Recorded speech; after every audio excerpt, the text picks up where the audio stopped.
welcome to sCOPe. sCOPe is a consumer live stream event that was developed to inform, educate, and support the public, the media, and all the consumers of safer nicotine products in Asia Pacific and beyond. This is to show who we are, why we advocate for safer options for adults, and to show that we will not be silenced. This is our response to being excluded from the table as the main stakeholders of discussion and decision-making processes that directly impact our health and our right to make informed decisions.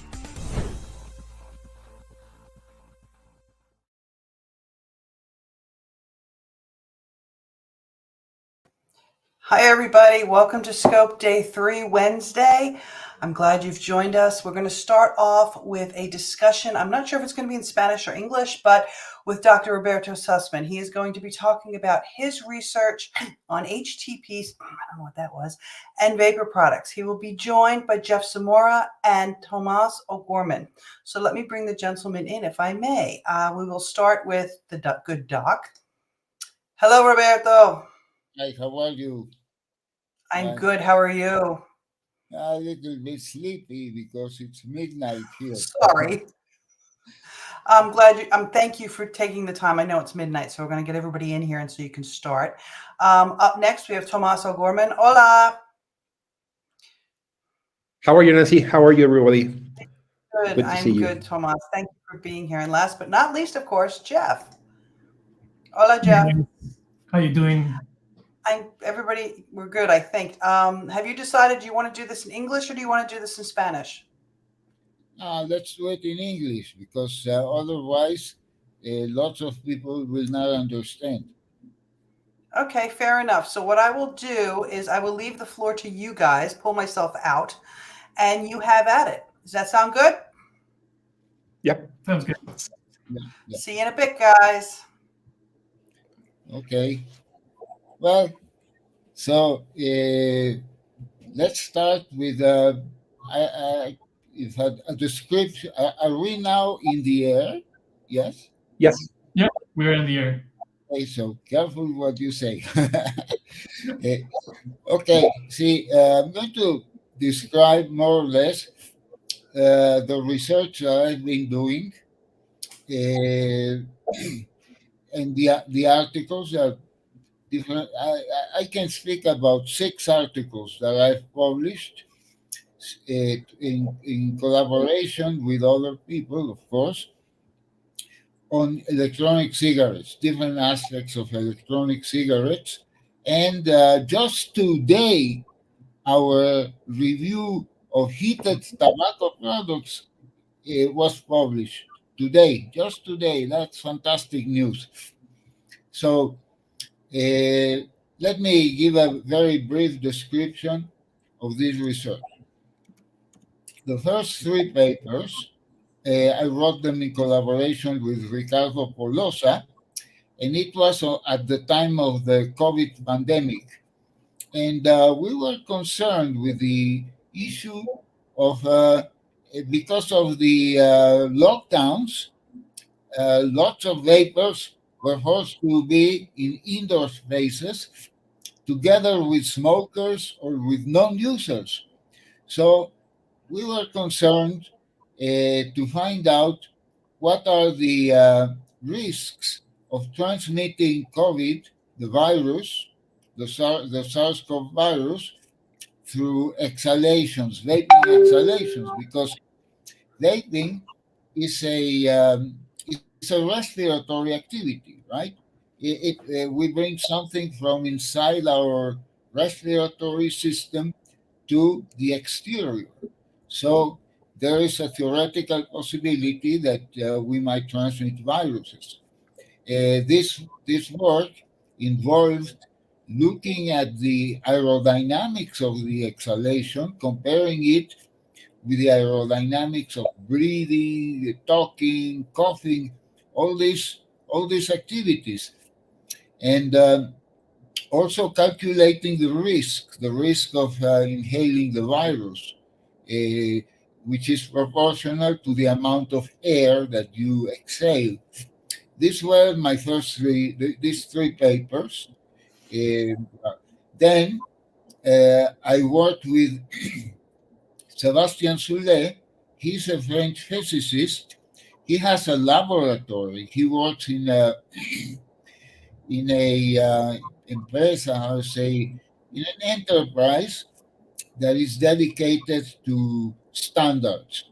They test in the laboratory the quality and the standards of many products, including e-cigarettes, right?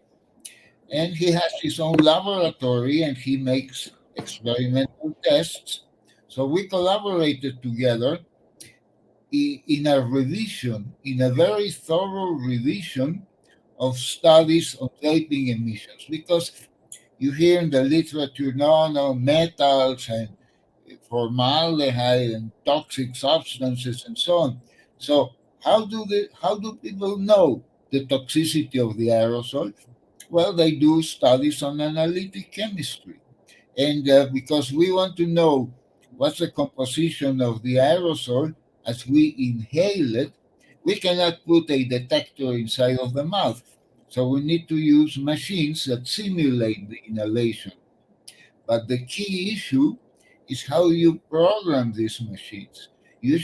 These machines will never reproduce human usage, but at least they can approximate it, right? And so we saw that it was as clear as water that all these studies that detected high quantities of metal or organic byproducts of different types, aldehydes, carbon monoxide, free radicals, they were experiments with bad quality in the sense that the vaping machines were not programmed appropriately. And so this gave rise to two very large reviews. We reviewed 48 studies. And then I collaborated with, not with Ricardo himself, but with people in his team in Catania on a review of heated tobacco products. Because, we might know a lot about vaping, but we know that there are other products that release aerosol from tobacco. And so we committed ourselves to study, to make a review of all the literature, not only the studies on emissions, but we also did a comprehensive review on on the scientific literature that explains how can you heat tobacco without combustion and produce an aerosol, right? It's a very large literature on that. We review that literature. We also review the literature on tobacco smoke itself. And also we reviewed the evaluation of the FDI, because look, the evaluation of the FDI is so far the best endorsement, the best institutional endorsement to a harm reduction product, maybe with the exception of Sweden and snus, which is accepted by the Swedish authorities. But all other products, like that vaping is regulated, but the endorsement is sometimes shaky and so on. And in the United States, there is a war against vapes, but the FDA made a very good evaluation of IQOS and endorsed its use. We also criticized the WHO, all the things they say about heated tobacco products, etc. And then now we have we already did it. We already finished the paper that is now currently under peer review.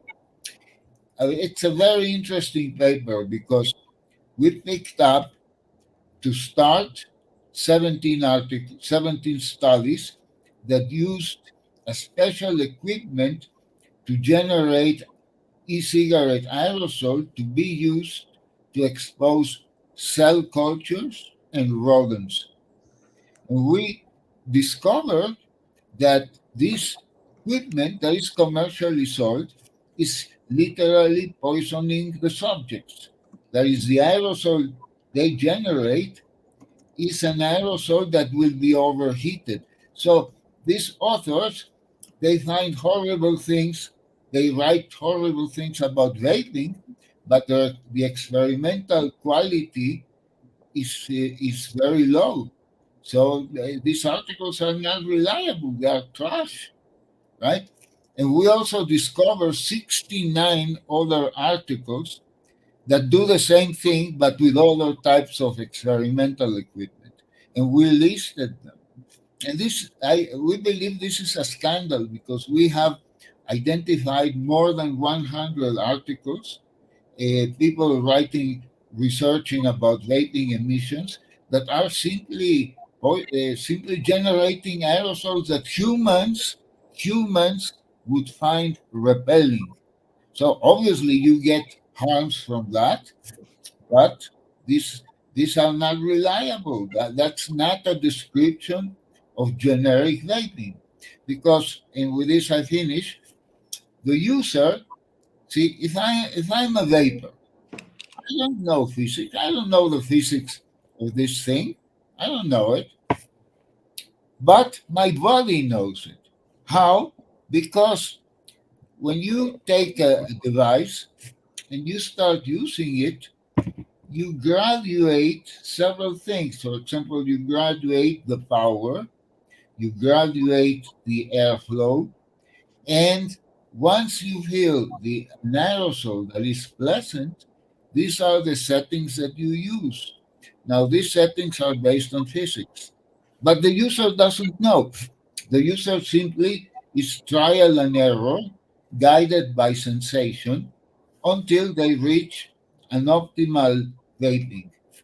We have found the physics behind this, so we can judge if these experiments are done properly. So this is more or less the research that I've been doing. Any questions or whatever, I can be I, happy to explain. I do have a question. When it comes to the evaluation of studies that you include in the review for heated tobacco products, I know that you guys use not only independent but studies made by the industry. Have you found any considerable difference between a study that is done by an independent organization or entity than by big tobacco companies? Not so much in heated tobacco products, because Mm, there are many vaping devices. It's a right. There are many. It's not standardized. There are so many and so many e-liquids and nicotine levels and coils and so on. So you expect to see a lot of variation on e-cigarettes, but heated tobacco products are very standardized. Basically, there are like about 10 models, but essentially the market is dominated by three models: Right. IQOS, Glow, and then there is another one made by the Japanese. These are the three models that are on sale. So looking at three devices is much easier, and it's much easier also to have a standard procedure than if you are looking at thousands of devices. So in the case of heated tobacco products, essentially all the studies are correct except one or two studies that are bad, but there is not so much difference. What I can say is that the industry studies are much more comprehensive, much more Mhm. detailed. If you are looking at an experiment, you would like to know if this experiment can be reproduced in your own laboratory, right? Right. And so if you read the industry papers, every detail is there. You can actually reproduce them. But independent, there is more variation. Some independent studies are better than others, but it's more or less even. Where you do notice a difference is with e-cigarettes. Mm, With interesting. e-cigarettes, then industry studies are much better in general. And public health, independent sources, and so on. It's a mixed bag. Not all of them are bad, but there's a lot of bad articles. Hold on. Hold on. I'm going to make you. Hey, I don't know why I'm pinned. Let's see here. Roberto, I've got to fix this. There it is. Yay. I do have a question for you. And the question that I have for you is this. We know that industry research is held to a much higher standard because obviously it gets scrutinized that much more. Okay. But in the scientific field, amongst researchers, normally you hear about what they call scientific method and, good methodology and bad methodology. And one of the things that a lot of people don't understand, and this has come up multiple times, is how can somebody do a study which has got a blatantly just wrong methodology, like you were saying, frying coils and things like that. What can be done to standardize the science on e-cigarettes specifically with regards to coils and liquid and heating? What do you think could and should be done? Yeah, this is a problem. We discussed this in our reviews because let's say the standards. When you are testing e-cigarettes in a laboratory, there is only one universally recognized standard, which is the Coresta standard. The Coresta standard was it's an adaptation of tobacco cigarette testing to be able to test the first generation electronic cigarettes, right? And this standard is appropriate for, let's say, a joule. You want to test a joule, it's appropriate.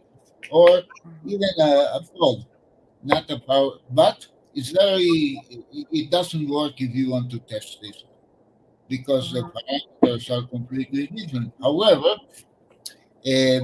my colleague Sebastian has been trying to convince, well, not only the tobacco industry, but the vaping industry and people who work on standards, on experimental standards, to upgrade and to update this Coresta thing, right?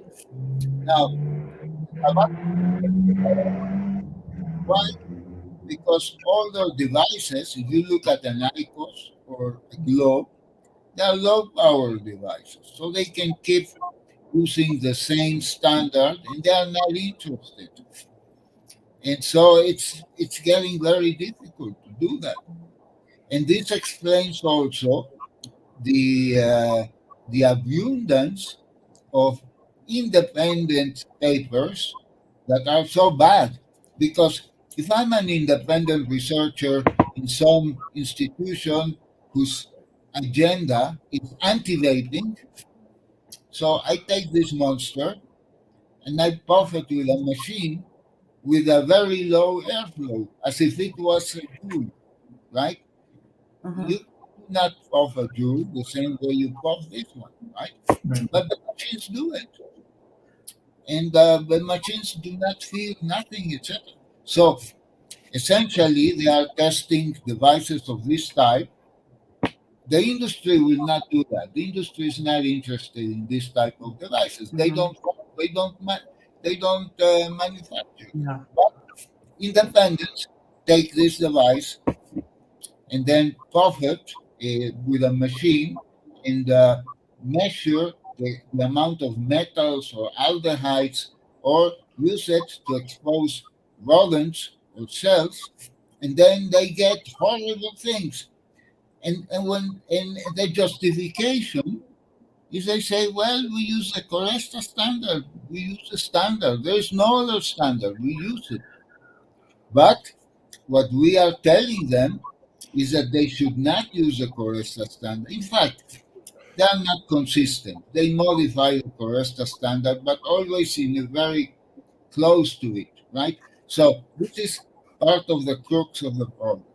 Independents test all sorts of devices, but when they test sub-ohm devices, they tested with a standard that is not valid for this product, and that's why they get so much toxins in the aerosol. But it doesn't matter because the agenda is against vaping.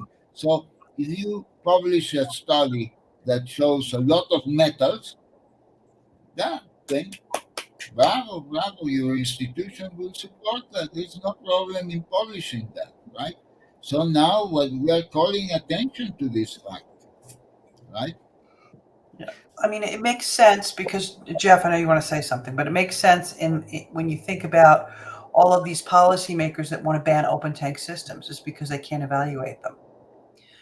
Jeff, Thomas, which one? Thomas, go ahead. I would like to point something regarding Roberto's latest studies. By the way, the one that he just mentioned about heated tobacco products is in you can Google Toxics Journal and you will find it. It's like the 6th study published in the first page of the Toxics Journal, but he has published the other ones, the two prior studies, and he shows in such reviews that the studies that produced the worst results in regard to considering vaping a safer alternative were the ones with the most methodological flaws. And I wanted to take this into the idea of misinformation, because Roberto was saying that that kind of studies are frequently published and shared by governments or by sanitary authorities or by anti-vaping organizations in order to do something, because you have to, we know, but society must understand something. Most of the policies that are being adopted in order to make vaping and other alternatives less accessible need misinformation, because if people are aware that these are really, as they are, safer products, those policies are frankly and evidently unjust and unproportional. So misinformation is playing a very, very, very important role in order to justify the current policies that are being adopted, like in Australia, like the prohibition in Mexico, like the prohibition in India, and in other places. And there are two routes for misinformation.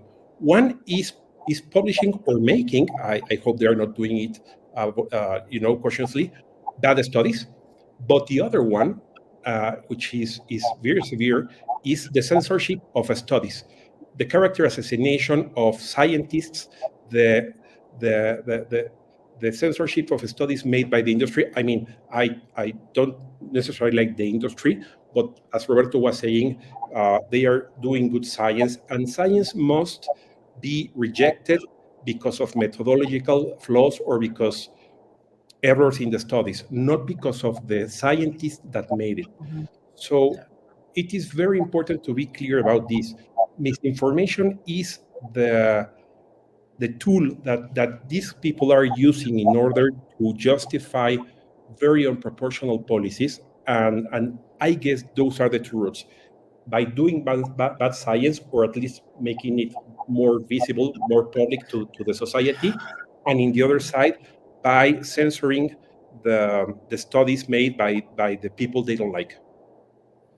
Yes, that's true. And because we say that this is harm reduction, right? It's harm reduction. So how is harm reduced? It's by drastically decreasing the amount of toxic compounds that are entering our body, right?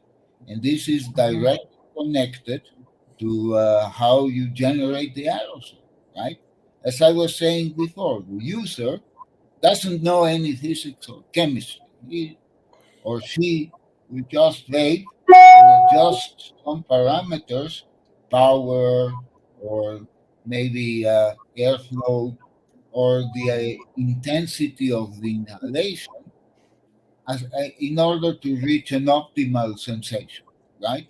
But when you do that in the laboratory, you have to adjust these parameters by hand because we are going to use machines. And we have a short circuit there. Now, as Tomas said, for example, I remember in a study that was published by the University of California on metals, because I'm not the first person to do that. Farsalinos has also done. In fact, I'm continuing Farsalinos' road because Farsalinos is now not interested very much on this, is doing other things. So we are continuing what he did. So this study is by the Californian Mafia found metals. And they say, oh, metals, nanoparticles made of metal. They're going to very deep into your lungs because they are so tiny particles and so on. And then they detected nickel compound, the nickel element, 200 times higher than in tobacco smoke. So it was a bomb. That was in 2013.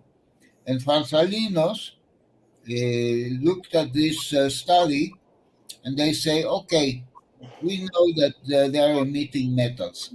What is the dose of the metals, the concentration? What would be the daily intake of these metals?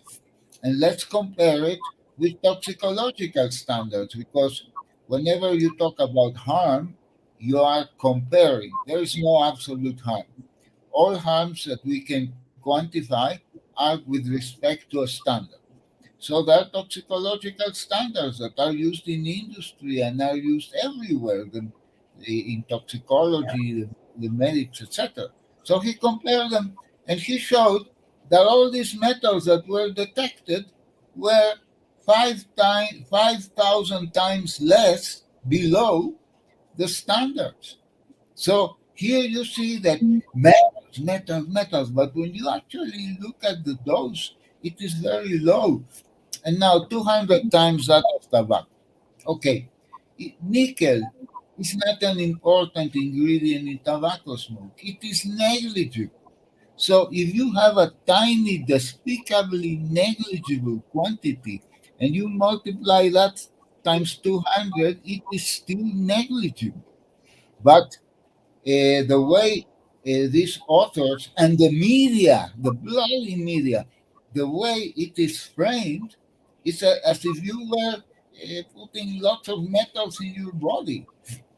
And we have found several studies doing this. They detect metals and then, but also, of course, as opposed to Farsalinos, because in 2013, all the type of devices that were tested were Sigalites, basically.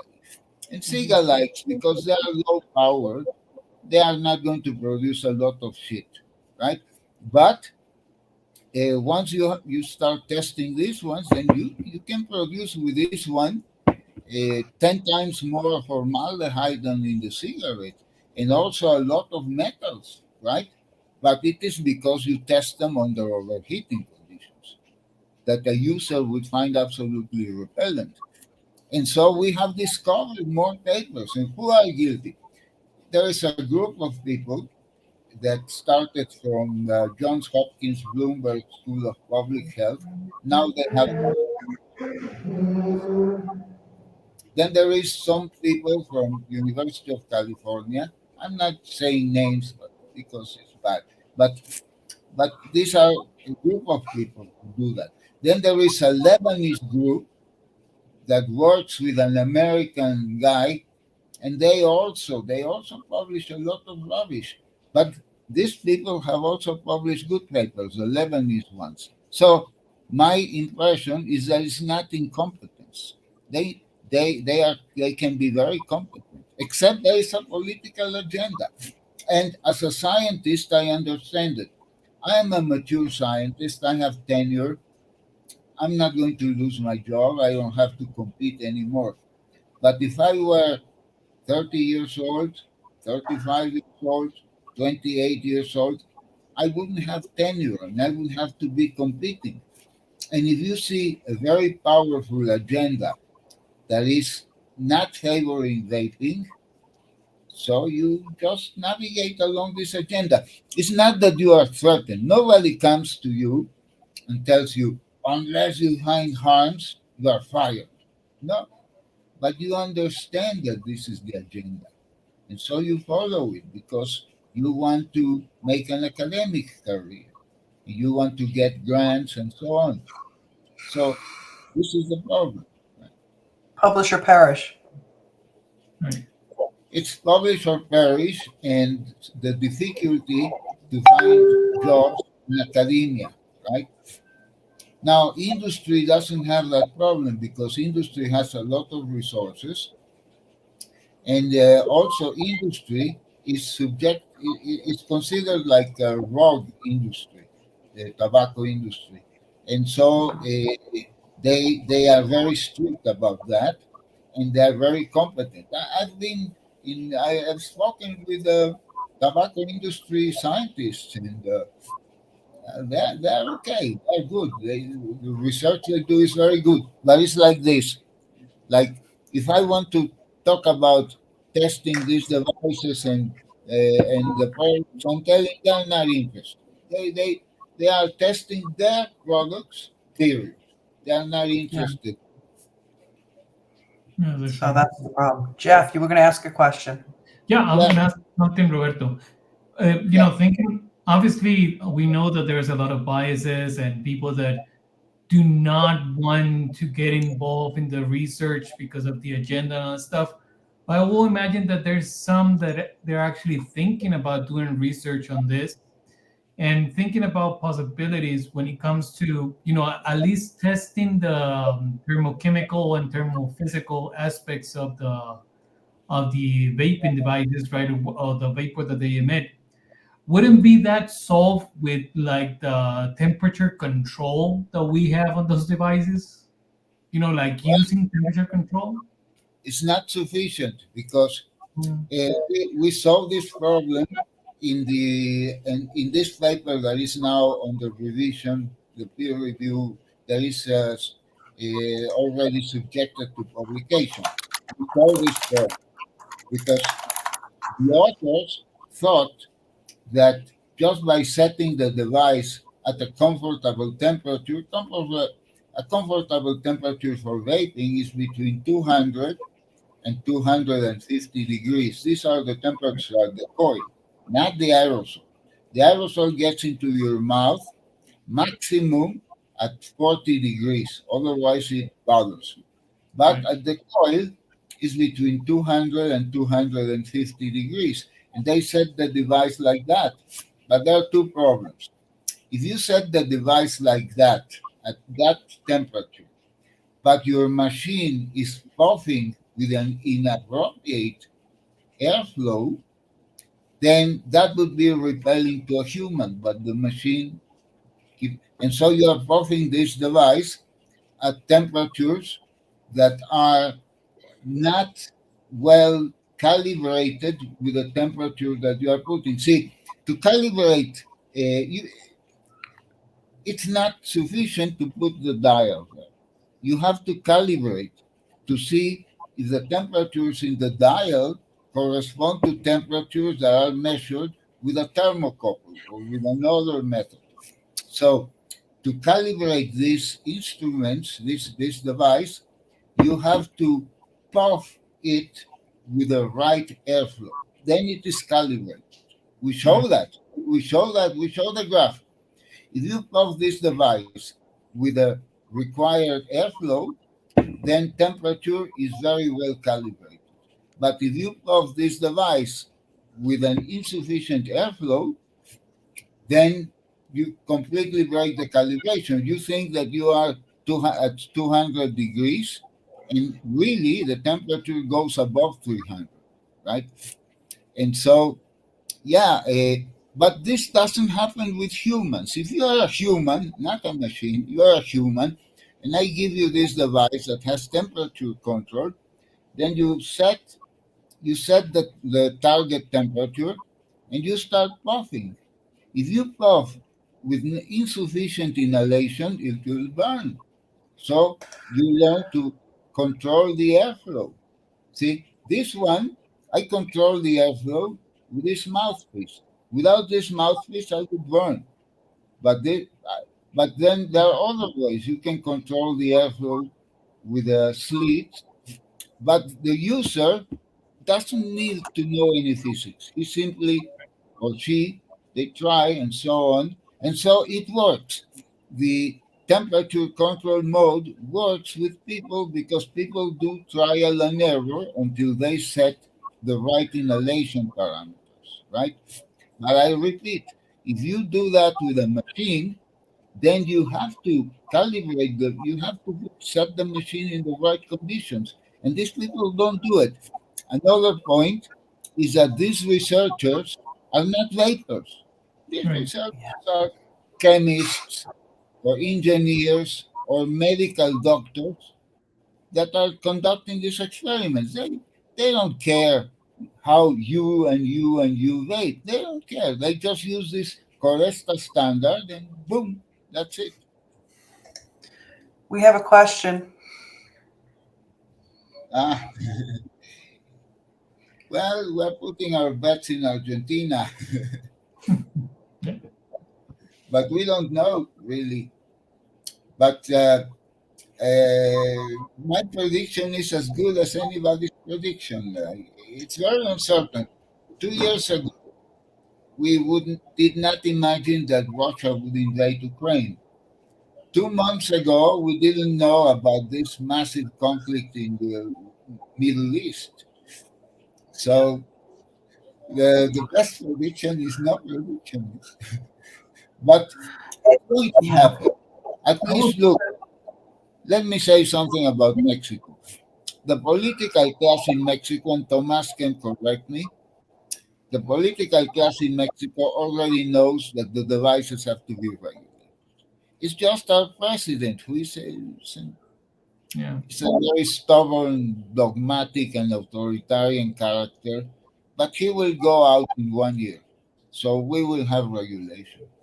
Because even the anti-harm reduction lobby in Mexico, or organizations actually is the correct word, the anti-harm reduction organizations in Mexico are kind of saying that there's a need for regulation of these products already.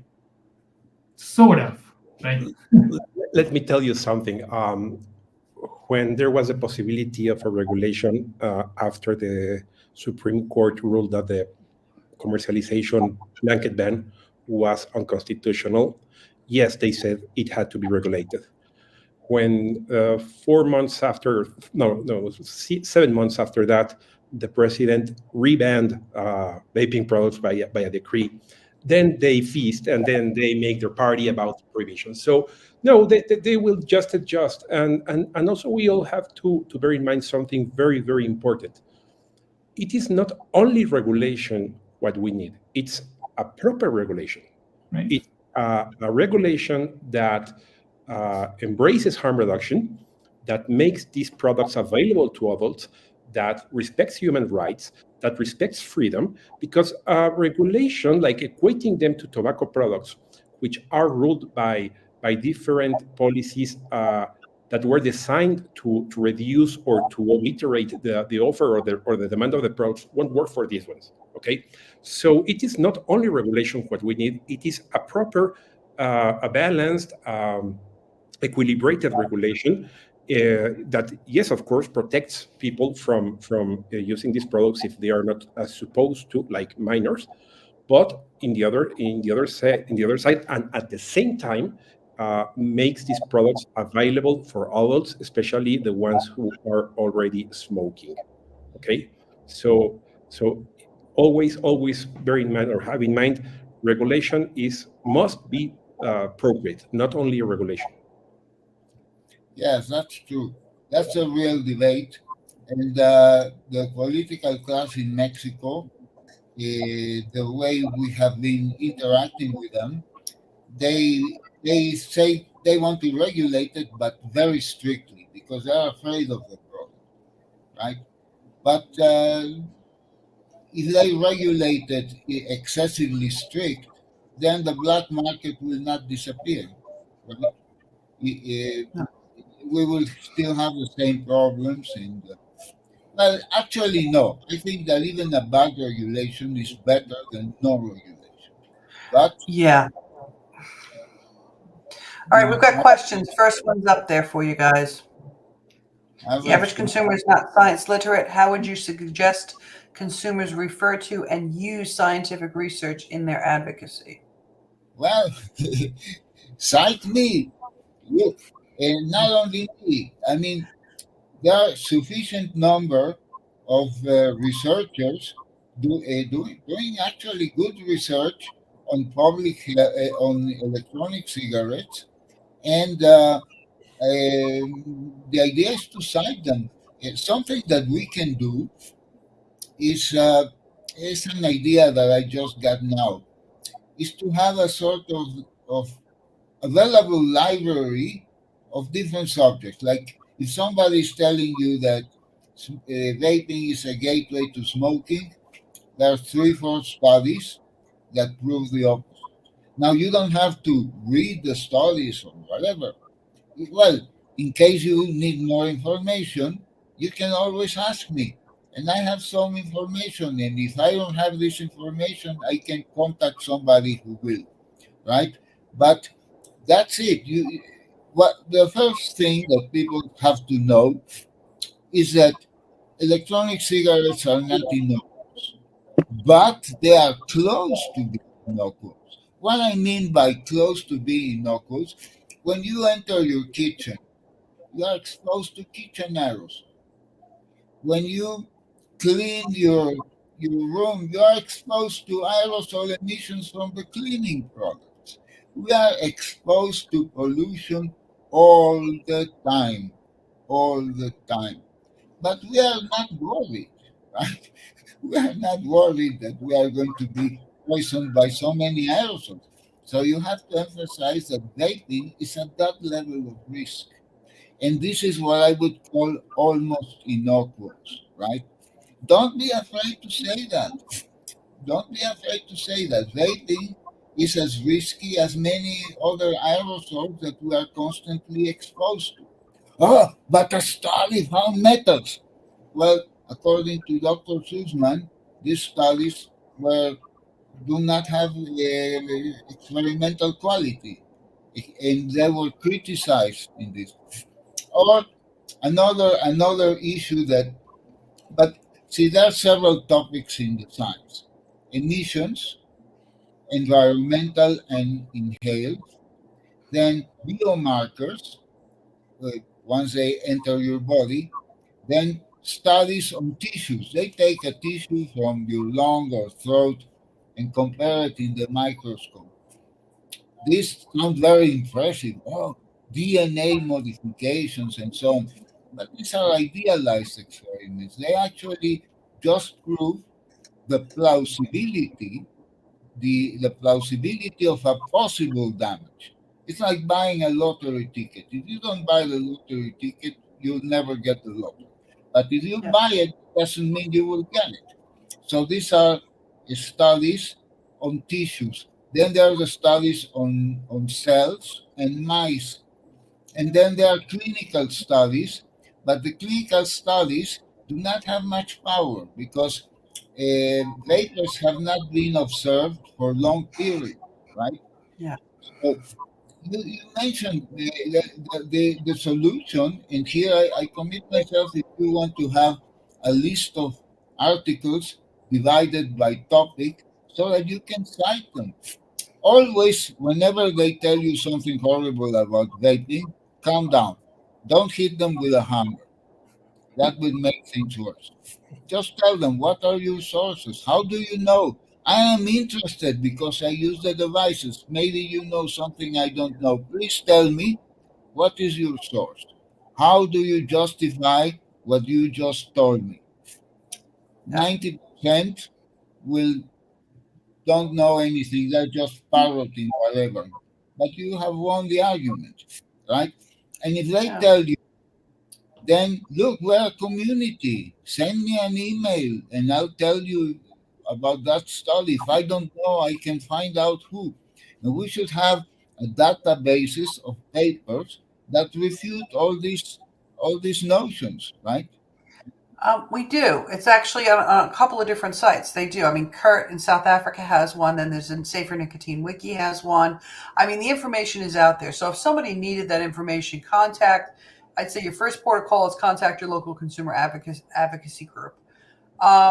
It's there. It's just a matter of finding it. We have another question, gents. How difficult is it to set laboratory standards for vaping standards? What route does it need to take in order to become universal?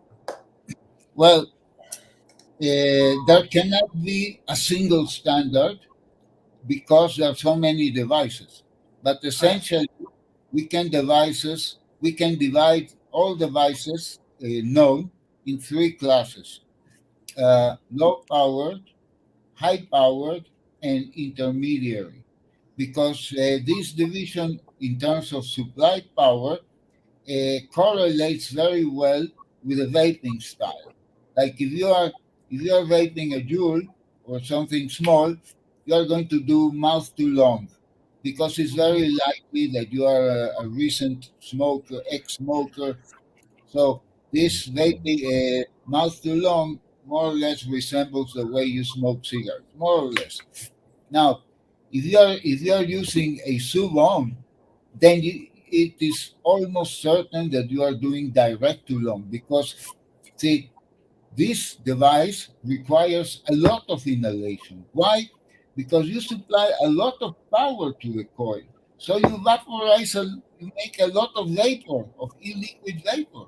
So you need to evacuate and condense a lot of vapor, and therefore you need the direct to long inhalation, right? But in between cases, there is the lower level of direct to long, and there is there are intermediate levels, but you cannot have a standard for each case. So our proposal is to have three standards depending on the power of the device. Once you have the power, then you can determine the right airflow. And then, of course, there are other issues like it's not the same depending on the rate of propylene glycol and glycerol. That, but it can be accommodated in three standards, and so far, the only universal standard is the Coresta standard. It's the only one. I mean, it is very difficult to convince people, and say even friendly people, the vaping industry. They have to get together and say, let's do a standard. To make a standard is not something that you do in 5 minutes, and it's not something that will cost you one penny. It is expensive. You have to conduct a lot of experiments and do a lot of statistics, but it can be done. It can be done. However, you know that we in the vaping world, we don't have a lot of resources. And the vaping companies are small. The big industries, like for example, Juul, they are interested in Juul. That's it. Yeah, no, fair enough. Another question. Reactions on the postponement of COP10. First, a surprise. Yeah. That's true. In a sense, I was getting myself full of adrenaline because I was commissioned by RELDAT, that's the Latin American Network of Harm Reduction, to address this issue that the WHO is planning to redefine the concept of smoke in order to include these aerosols, which is a scientific stupidity. It's a look just to show you how stupid is this. Suppose that you're somebody who is against sexual relations, and suddenly you redefine the concept of rape to include all sexual relations, right? Ah, you can do it if you are powerful enough, right? And you can put it as a law, but it is completely against reality. You can call every single asteroid, you can call it a planet, but it doesn't work like that, right? Jupiter, big guy, and a small asteroid of a few meters, they're not the same category. You can argue that all planets and asteroids were formed at the same time by similar processes. But size matters, size and scale matters. And the same thing here. Tobacco smoke is an aerosol. All smokes are aerosols, and this is an aerosol. But aerosol is it's a huge concept. A sandstorm is an aerosol. The clouds are aerosols. So I was commissioned to do that. And I was getting myself full of adrenaline, and suddenly it's canceled. So all this. Tomas, your take on it, and then we'll do this last question for Roberto. Oh, the thing on regarding the COP and regarding the postponement of COP10, yeah. What he was saying is that yes, these people are by changing the significance or the meaning of a word, trying to make look something more toxic, more damaging than it is. So now it turns out that the name defines the harm, and not the physical and chemical properties of a substance. It's just how you call it. And if you consider this is another way of misinformation, of misguidance, because again, they need misinformation, they need censorship in order to impose this narrative of only abstinence and making these products unavailable for smokers and for people who want to consume nicotine, of course, given that they are adults. So my regarding the postponement or the cancellation of the COP, it might buy us some time. I guess it will be difficult for them to take decisions by virtual meetings, as they were saying they were going to do a minimal sessions by the internet. But at the end, they just postponed an authoritarian party. They will change the date of the party, but the people that will assist will be the same. I have not received an answer for my application to be part of the be present at the COP public. I didn't receive it before the cancellation. I haven't received any notice of the postponement, and I guess that it's something that is going the same with all the public. So they are just delaying their authoritarian party for another date. Yeah. Jeff? Well, what can be said that have not been said yet? Unfortunately, there's a lot of cancellation regarding the COP with consumers, with all the stakeholders in general, because just like we have seen in for example what Roberto said, the industry is making good science that should be even considered. We don't like the industry. We're not friends of big tobacco whatsoever. I don't know you guys, but I do think that they should have a saying like in any other freaking industry. All stakeholders should have a say, just like they do in the environmental COP. Exactly. So we should not be canceling voices because there's nothing that we can learn from that.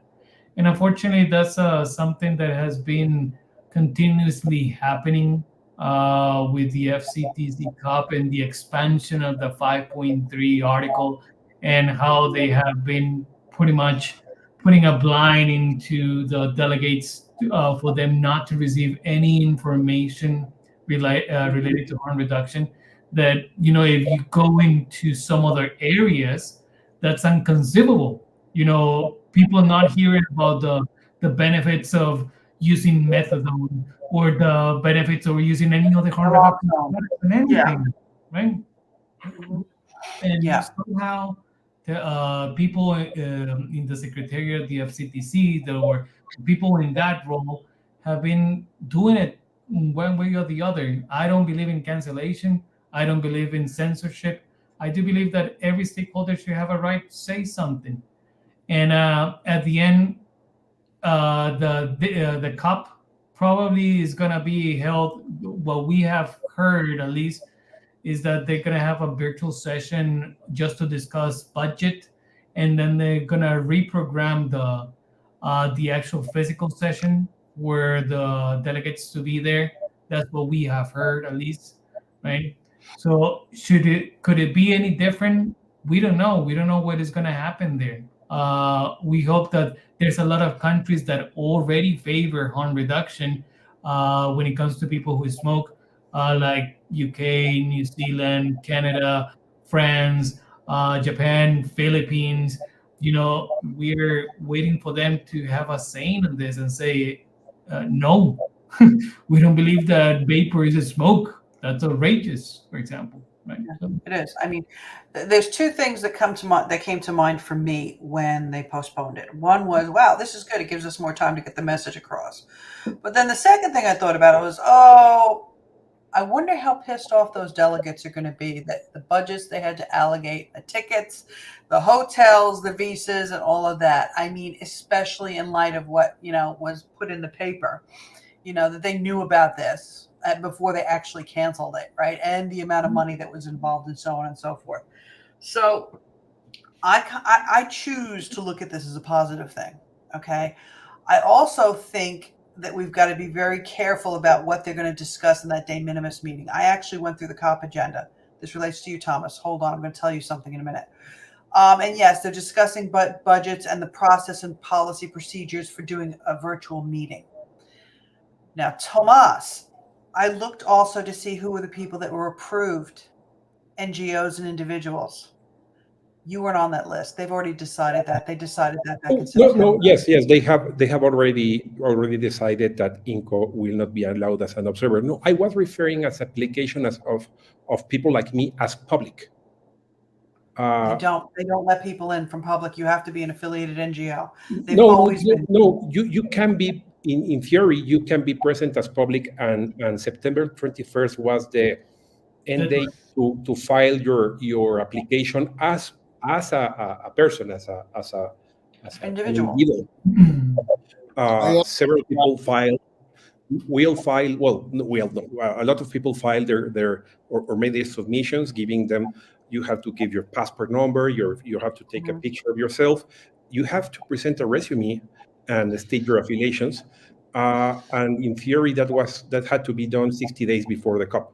And we never received any answer for that submission we made. I say we, as I have already talked with several consumers that filed their petitions to be included as public.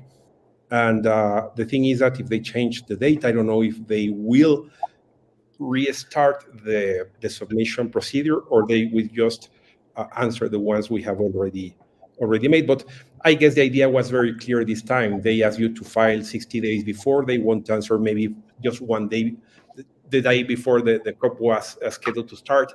So they, even though they accept you won't be able to travel to Panama if you haven't already bought your trip in order to go. I remember I was at the COP. I was at the COP in 2018 in Geneva. I mean, we got in there and we got thrown out. So. But the thing is, do you remember that we were able to file our submissions that very morning? Yes. No, now you have to do it 60 days before. It was the first group of people that their term to file their petitions was the first one that was closed. Yeah. Nobody had to do these 60 days before the COP, but public. Yeah. And the thing is that if even public that is not allowed to talk, is just allowed to watch, is not accepted there, then you can say with totally certitude that they are not taking decisions, because decisions are taken when debate is being done. If there is no debate, if there are no different point of views, those are not decisions, those are impositions. Yeah. They're just choosing which one is the craziest one to fight to take it. Choose your battle. Yeah. I think that it is paradoxical what I'm going to say, but the more aggressive and fanatic and dogmatic they become, it is a signal of fear, right? It is a signal of losing confidence. And I think that it is a slow process. It is not so much moved by science, but moved by the consumers, the anonymous consumers, not us that we are activists or whatever. I'm saying the person who buys a disposable and starts looking at some differences and starts simply not health, forget the health. They're simply enjoying it. Like I take a disposable and it tastes like berries, like apple, and people are starting to buy it, to use it. It is, we see it in Mexico. In Mexico, there is an explosion of usage. Unfortunately, we believe that it is being moved by illegal cartels, or even criminal cartels, but that's a consequence of the prohibition. But what I'm trying to say is that there is an enormous increase of usage of consumers, and sooner or later, this will create its own reality, right? Yeah. Not necessarily by health or, yeah, health will be involved also, but also because it's business. Like, can you imagine what would happen if out of the 1 billion, American billion, 1,000 million of people who are smoking today, 200, 300 million start using devices, even disposable, even devices that we as veteran vapors we dislike. But for a smoker, for somebody, a newbie, these devices can be okay. And they will, and no matter how many speeches are said in the COP, how many regulations and so on, they are not going to be able to stop that. And there it No, will they won't. come a time that this will be an overwhelming reality. And this will be like slapping in the face to the global elites because look, the WHO does what does with nicotine because this is in agreement with a global elite, with a financial and political elite globally, right?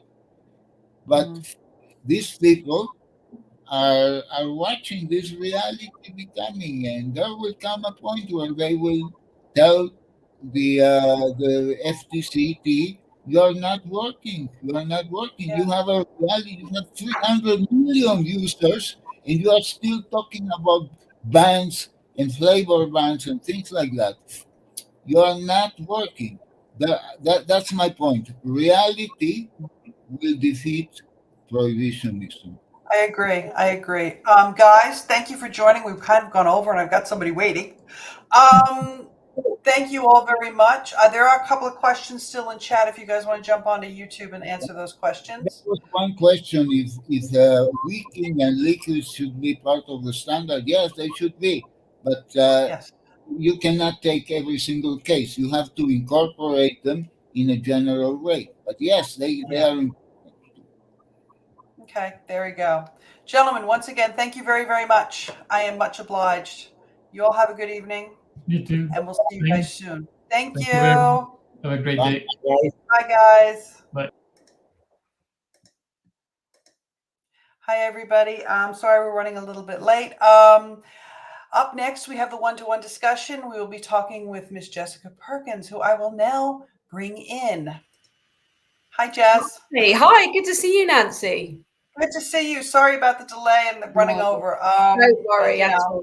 That was a great there's so discussion. many- I enjoyed listening very much. They're great guys. And Roberto Sussman, he's fabulous. So that was really interesting. Yeah, and so yesterday, just so you know, we had a little thing about women in THR, and they were talking about all the women in THR, and then we have you. who's also another woman in GHR. Yeah. And the reason I wanted to bring you in was to talk about the program of Women in THR that you do. But if you would, can you start with just like a brief bio, what your background is, how you got involved in this? Absolutely, absolutely. And thank you so much for having me again, and a pleasure to be here. So my background is I did a degree in chemistry, first of all, at the University of Southampton in the south of the UK. And then when I left there, I joined a large multinational company, actually in harm reduction, or looking at alternative products to cigarettes. And I was testing the aerosol chemistry from vaping devices versus cigarette smoke, and looking at the risk between the two different aerosols and to characterize them. So that was aerosol chemistry. And then I moved into product development and innovation, largely focused on heated tobacco products for Japan and some European countries like Italy and Romania. That was really interesting. I did some snus innovation work as well for Sweden. And then I did 11 years in that company. And then I left, and I had some contacts in the tobacco harm reduction space in advocacy. So on the one hand, I was working in the product development side for all those years in the testing. And then I moved into advocacy through people that I knew that I'd worked with in that company. And then I've now been working with them for the last 2.5 years. So it's nice to get the other side of the coin. And the work that we do is very science and evidence-based, largely, which matches with my scientific background. And I work with some great people. So that's my journey. Oh, that's good. So we have another lady geek on board. Yes. Are you a geek as well? I'm a bit of a geek. Yeah. I admit it publicly. So, if you could, the Women in THR program, how did it start and your involvement in it, and what is your goal with it? Okay, so about a year ago, so I work with a fabulous team it's a mixed team, and we started noticing that when you are in events and you see panels, and we see many discussion panels, the panels are largely men only, or you may have, there's very few women sometimes. I mean, it's changing now.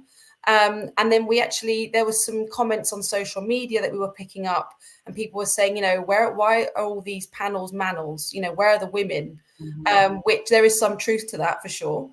So we thought, why don't we, the first Wednesday of every month, have a Women in THR Wednesday, and we'll just make a graphic. We'll take, a prominent female, someone like Mariva Glover, Michelle Minton. There are many great women in this space who are doing great work, and we'll just post a quote and an image, and we'll see how it goes, just to promote the women and what they're saying. And we started finding that we were getting a lot of views on these graphics, and they were really popular. And they were actually some of our best performing graphics on social media, because obviously we monitor everything that we do. We have various campaigns, and it was one of our most successful campaigns. So we just continued to do it. And then we thought, why don't we do a webinar series where we actually speak to these women? And I know that you've been, on there 2 or 3 times as well. So why don't we speak to these women and ask them about their career history and how they, got into tobacco harm reduction? What are the key issues and challenges that they're facing in tobacco harm reduction, or that they see? And they speak about, their work. And what's next. So it's just been really popular. We've had, lots of views. So in the last 12 months, we've had over 500,000 views of our, social media posts and webinars, etc. So it's just carried on from there. And our goal with it is to really provide a voice and a platform for these women just to have their say, and to highlight, the work that they're doing, and to allow them to have a platform to be honest and to provide their opinions. And it's been going really well. So, and we have some plans for next year. So, no, it's really exciting, and we all really enjoy it. Who would you say in that sphere that you work in, which is science and policy, who are your top 2 or 3 female women, or female women, not male women, women in THR? Who are those top 1 or 2, 3 people that you would say are the rock stars? Yeah. So Mariva Glover has been really popular. We've had her on a few times. She's a fabulous speaker, and New Zealand is an interesting country with what's going on with their tobacco laws, etc., and vaping laws. And also Michelle Minton of the US. She speaks about the therapeutic uses of nicotine. So she's focused a lot of her research in recent years on, on the benefits of nicotine, which aren't always talked about as much. Nicotine is often demonized. So she provides an alternative view, and also she has done the research. So I'd say there are two most popular so far. But next year we're going to introduce some new ladies, so we'll see how that goes. You want to interview some ladies from Brazil and India, so we're going to broaden our scope as well with the geography. Yeah, no, that's good. Because one of the things that I've noticed is, when people think, and I noticed it in the women THR session that we had yesterday, they're mainly coming up with people from the US and UK.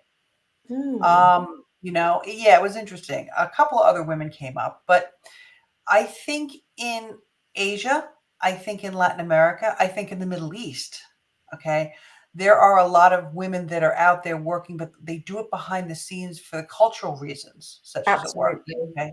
Absolutely.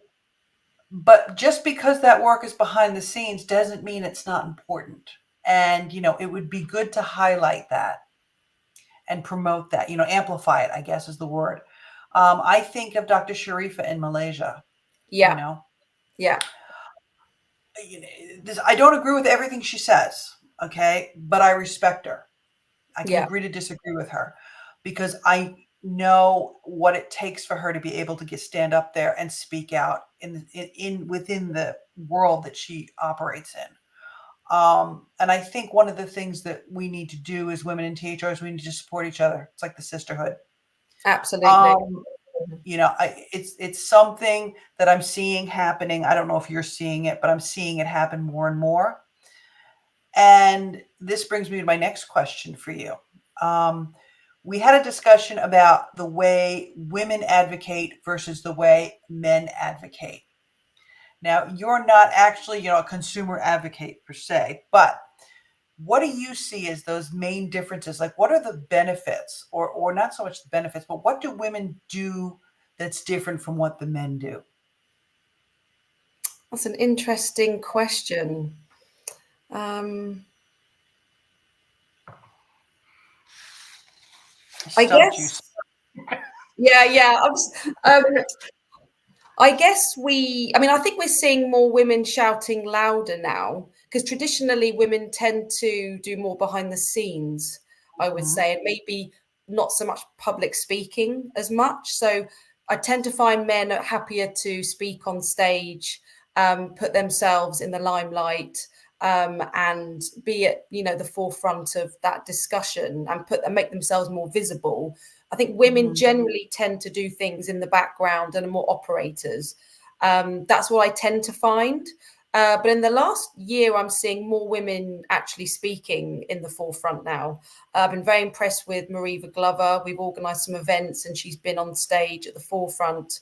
But I think we need more women. It's still mainly men. So I think we're quieter, perhaps generally more shy. People are probably going to kill me for saying that, but that's generally what I find. And probably less willing to get on stage in front of an audience and actually speak freely. I was at an event last week in London. We were talking about Sweden and the example of Sweden and tobacco harm reduction, which is really interesting. And again, it was, one woman and like 5 men. So I think women tend to be quieter and tend to be more shy. And that's talking from my own experience as well, and from people that I know. And people have said that to me. So I think, the women are there. They are working in advocacy. They're just less willing to get on stage.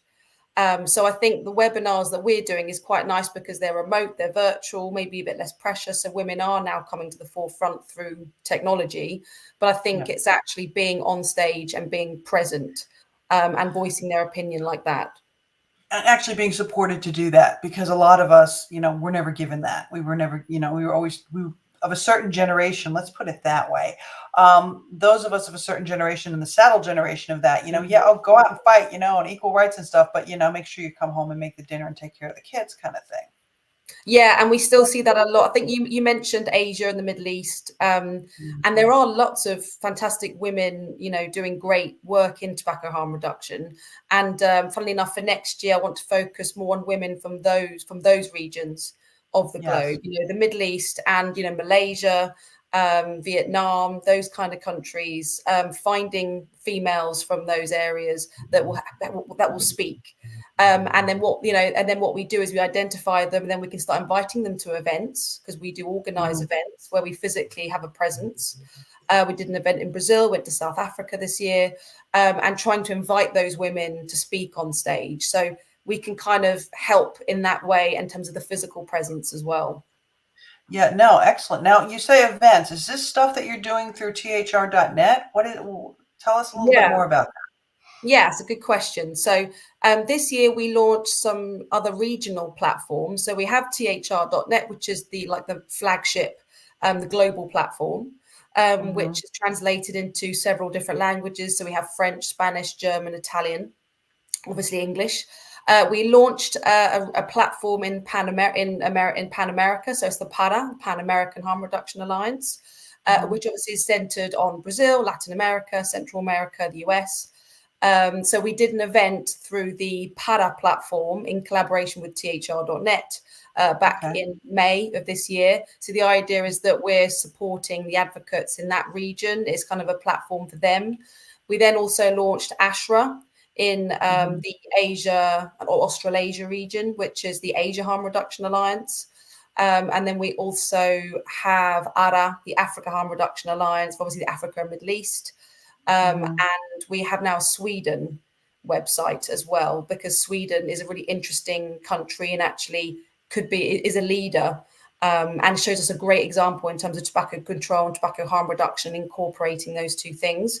So when we run events that are regional, we tend to use the regional platform now. We did an event in Bangladesh, for example, and ASHRA, our new Asian platform, was the host. So thr.net is the global, and then we have our regional ones, and we tend to just do things in collaboration with those platforms.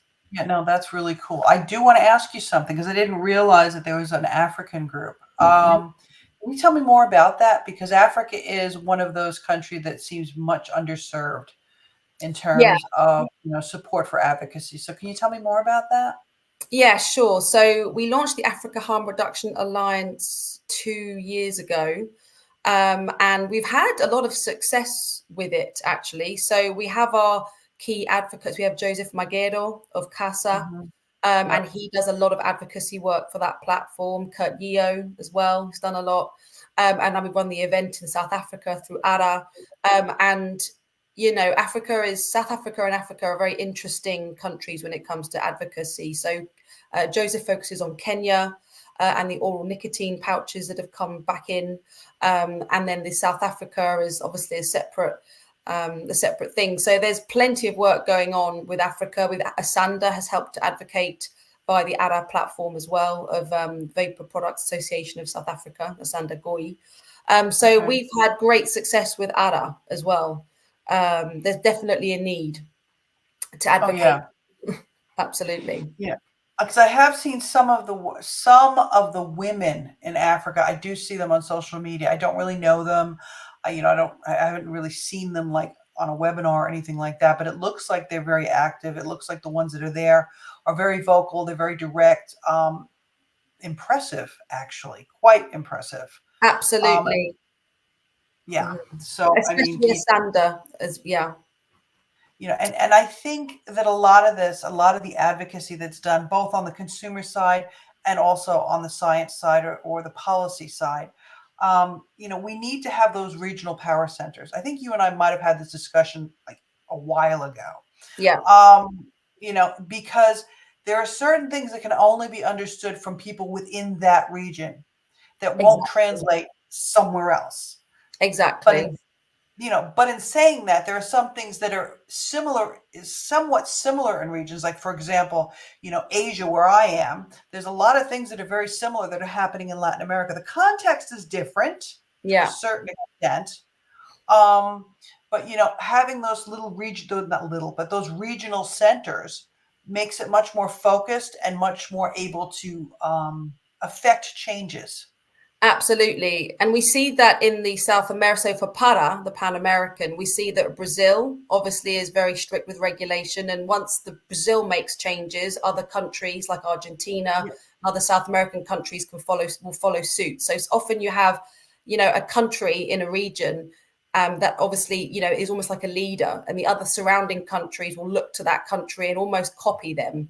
So it's just why you almost need these regional platforms, because one country can affect so many countries around it, and it can be very different to other regions. So it's important. Absolutely. I mean, we have it, New Zealand went first, then the Philippines, Yeah. and then Malaysia. I mean, the latest that I've heard from Malaysia is GEG's been taken out. It's going to go ahead without the GEG. I'm waiting for confirmation on that. That would be fabulous. Okay. GEG is Generation Endgame, by the way, Yeah. people, for those who don't know. But Malaysia is and Indonesia, they're like cousins. They influence each other, like you said. Exactly. So we start the wave in one place, and then you can kind of bring it across. Exactly. That's a beautiful thing. And if you open up one of those, if you open up the leading market, then all the other markets might follow suit and start opening up. So yeah, exactly. I mean, and when you think about it, the majority of the harm that's caused by, unsafe oral, and a lot of people forget that. They all combustible. But in a lot of these countries, unsafe oral is a big issue as well. Bangladesh, Pakistan, India, Yes. Sri Lanka, Fiji, the islands, Fiji, Africa as well. They need to have those tools in the toolbox. Access and choice. Yeah. And especially the women, because the women are the ones that are underrepresented in terms of getting health care. Because as women, we have a habit of putting everybody else first. Absolutely. And we talk about the unsafe oral. Yeah, there's lots of oral tobacco products in the Asia region that are terrible because they're untreated, unpasteurized. They're not like snus in that sense. They're untreated, unpasteurized, cause high rates of oral cancers. So if you could open up those markets to oral nicotine pouches, for example, which is another interesting area. So if you could maybe introduce oral nicotine pouches or snus as a safer form of oral consumption of nicotine or tobacco, think of all the deaths that would save, Yeah. I mean, and part of the problem too, I'm sure I don't know if everybody else knows, but, in a lot of those countries, the government has tobacco interests. Oh, absolutely. So unless you can convince them to produce the products, it's not going to happen. Absolutely. Yeah. That's a good point. That's a really good point. Which kind of brings me to Sweden, because you're really involved in that whole thing, and I'm really removed from it. So can you give me some? I know you've been doing a lot of work and a lot of seminars and information. And Sweden is smoke free, right? Pretty much, it's about 5% now. Yeah. So the smoking prevalence is now 5.6%, and smoke free is defined as 5% or less. So it's nearly at a smoke free level. Okay. So yeah, I mean, Sweden is a really interesting, and we should look at it as a leader, because they've introduced tobacco harm reduction policies into their tobacco control policies at the government level. Mm-hmm. So, things like, for example, consumers have more choice. There are alternative products on the market that are legal. So for example, there are various nicotine strengths, not just in oral nicotine pouches, but in vaping devices as well, so they're allowed. So if you're a smoker and you're used to quite a high level of nicotine, to transition to an alternative product, you may need a fairly high nicotine strength, to be able to make that transition. Then you can always come down in nicotine. Once you've made that transition, you can come down, but it would be easier to transition if there's an equivalent nicotine level, for example. So nicotine strengths, there's a range of them available. There's a range of flavors that are available for people to choose from. As we know, flavors are very much a hot topic in other countries and are being banned. So there's a range of flavors, a range of nicotine strengths. They allow snus or nicotine pouches, vaping devices. And the government have taxed cigarettes at a higher level than other reduced risk products. So there's risk differentiation when it comes to the levels of tax, which is really important. So now it's more expensive to smoke. And that's a big influencing driver for consumers, and the consumers are listened to more in Sweden. The government do listen to the consumers, which means that their tobacco related deaths are very much the lowest in Europe. or the cancer, smoking related deaths. So I don't see why other countries can't look at the data. There is data now, showing exactly how much the deaths have been reduced by. You can see the graphs, that, when these alternative products have been introduced, over time, people smoke less, then the disease rates come down. So the data is there. And if you go to smokefreesweden.org, there's a website that explains all of this, that shows the data. And if you go to the resources page, you see there's some reports. We've produced some reports called the Swedish Experience is one. Saving Lives Like Sweden is another report. So you can look at, if these other European countries were to adopt the same tobacco control policies as Sweden, how many lives could be saved if alternative products are available to people, and then people are allowed choice. And in Sweden, they're supported to make informed decisions about their own health, which is reflected in the fact that all these products are available. So, yeah, very interesting. And obviously, we're very keen to highlight the example of Sweden, and we'll continue to do so next year as well. And we're going to do something similar in Japan with heated tobacco products. Yeah. All right. Well, you need to let me know about that. We've got a statement and then a question. I'm going to read it to you. At health departments around Asia, there are cabals of tobacco control bureaucrats who are all FCTC clones following the FCTC script, and all are rabidly anti-THR, and mostly they are women. Does this suggest a role for female THR advocates? Absolutely. I mean, you need female THR advocates who understand the data, the science, and what, is really going on to actually, work in that space.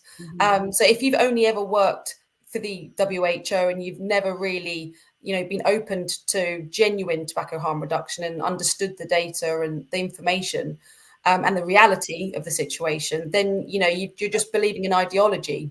But we need more, we need more females to work in that space who understand tobacco harm reduction and the evidence to actually start changing things, the newer generations and the females as well, to start joining and, producing, making those changes.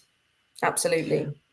I mean, do you think that, we have it somewhat in Asia Pacific. I'm pretty sure they have it somewhat in Europe and Latin America as well. But maybe we need to build more of a network and more of a closer relationship between the women in the science and policy side and the women consumer advocacy side. Because I know that at least in Asia, for example, the women THR, the consumer advocates, they're all very highly educated professional people with advanced degrees. Yeah. That isn't the case in other regions, and I know that. But maybe one of the things that I'm hoping the women in THR and that you and I can somehow do in our own little patches is try to bring those two groups together so that there's a mentoring and an understanding, because maybe a science and policy person never vaped or never smoked. And the consumer can provide that insight to those people, and they can work together, like synergistically. Absolutely. Further. That's a really good idea. And I agree, because many people in science and policy have never vaped. I put my hand up. I've never vaped. I've tried vaping. I've tried the products. And I've tried oral nicotine pouches, and I've tried smoking. I've tried everything, but I've never been a vapor. And you're right. Yeah. So I think, we need consumers that understand the health, because when consumers will tell you, I feel so much better for having switched, I'm so much healthier. And I speak to people who are consumers. But I think you're right. We do need to bring those two together and fully support that. Yeah, because one of the things I noticed when we went to GTNF, I always screw that up, GTNF, in South Korea, we were invited as consumers to a pre-conference session. And one of the things I found very interesting was that these were industry people, and they were coming up to us and they were just like, wow, because the only information they know about us is from market researchers. Yeah. Interesting. Okay. So, yeah. So were you on a panel? Were you talking as a consumer on a panel about your experiences? So how did that connect? We did the Consumer's King. It was a pre-conference. It's actually I'm going to run it after you and I get done. I'm going to run the recording of it so you can watch that if you want. But they invited us in, Asia Asian advocates. There was Clarice and I. Then there was Samrat from India and Asa from Thailand, I think. But anyway, you can watch that. But it was interesting because we had a guy from a market research company in the UK sitting there telling us about his research on consumers. And we were sitting there as consumers. And he was great. Don't get me wrong. A lovely guy. But I found it really interesting that industry is getting their information about us from market researchers. Yeah, from a third party.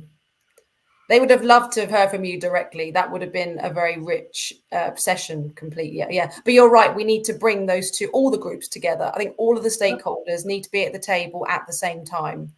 We have to do the thing that's not being done in Geneva. Yeah, that's a really good point. I'll take that on. Yeah, that's a really good point. But yeah, that's interesting. You're not a vapor, and yet you're involved in this. Thank you. Yeah. Well, the thing is, I'm very pro health. I'm talking from a personal perspective. I'm someone who's very, very pro being in good health. So that's how I live my life. Like I'm very much into fitness. I'm very much into, maybe, eating as healthily as you can. Obviously, we have our cheat days, but I'm very pro health, generally. And also in my family, I've had 5 men that have died of lung cancer on my mother's side. So my mum's Spanish. And in Spain, when I grew up, if you didn't smoke, you were the odd one out. Everybody smoked. You were the strange one if you didn't. So, with 5 men, my great uncles, my grandfather, all dying of smoking in their 50s, really, really young. And their wives actually were passive smoking. They didn't actually smoke themselves, interesting, but they passive smoked a lot. And their wives were widowed for, the next 20, 30 years, just so unnecessary. There's a personal kind of thing there, but also the reason why I enjoy this space is because you can make such a huge impact. And smoking, in the UK, for example, 1 in 4 cancer deaths are smoking related, and smoking costs the NHS 17 billion a year. But being pro health, and I enjoy working in public health, and actually this is one of the areas you can make the biggest impact. So you don't really have to be a vapor to get on board with, trying to help people with their health, because you can help people with their health in many different ways. This is just one of those ways. And actually, when working in product development and harm reduction and testing, I've been on that side of it. And actually, I found that really fascinating. So this is kind of the natural next step. Plus, with my passion with being healthy, why not help people get healthier by advocating for safer products? So it's kind of a natural, it all ties in really well and nicely for me. Plus with having it gels together really well. I mean, because most consumer advocates, the reason they've got involved in this is because we've lost people. I mean, my mother died at 57, right? She always wanted granddaughters, and she's got 3 of them she never got to meet. Oh, that's terrible. Her father died from lung cancer, oat cell, they called it, which I think is now small cell. Now they call that small cell today. And interestingly enough, my dad died from pleural mesothelioma, asbestosis. But because he was a former smoker, he didn't get the treatments he could have had if he had never smoked. Oh, okay. Yeah. Okay. This is all in the States, right? Yeah. And that angered me a lot. One of the things was I wanted to make the switch because I didn't want to do to my kids what was done. I didn't want them to experience what my brother and I experienced with my mother. That was hell on earth, right? Yeah. And then from that, came wanting to help other people. And I think you'll find if you talk to most consumer advocates, it's a very similar story. And I like the fact that, not that I like that happened to you, because I don't, but I like the fact that we can sit here and talk about it. And I think those are the things that we need to do to humanize this issue, because I think a lot of people don't see, certain people don't see the human side of this, and that bothers me. Yeah. And actually, when you said about how women advocate versus men, you've just brought up a memory. So when I listen to women speaking on stage, one thing that they do very well is they bring the emotional side into things, and they make things relatable. So I was at an event last week in London, and there was a lovely Brazilian lady on stage talking about, she was talking about tobacco harm reduction, but she gave the example of her father, who is a very heavy smoker. But because they're from Brazil, it's not easy. You can't get hold of alternative products easily. Right. It's a black market basically. And so she really made it more emotional, and she drew the audience in, because that's how you draw people in. It's talking about your personal experiences, your family members. And I think that's one thing that women probably do really well, which is what we need to be doing more of as well. So I think I'm glad you raised that point. Yeah.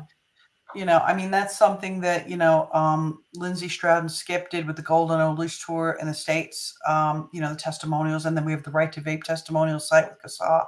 Yeah. These are people. I think it's something when you're sitting in an office somewhere and you're just pounding numbers. I was a research administrator in a former life, so I understand this concept of a windowless office pounding numbers. You kind of forget that these are people. Yeah. They're human beings.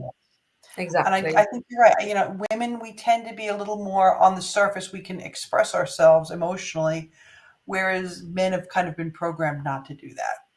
Yeah, absolutely. Humanizing it.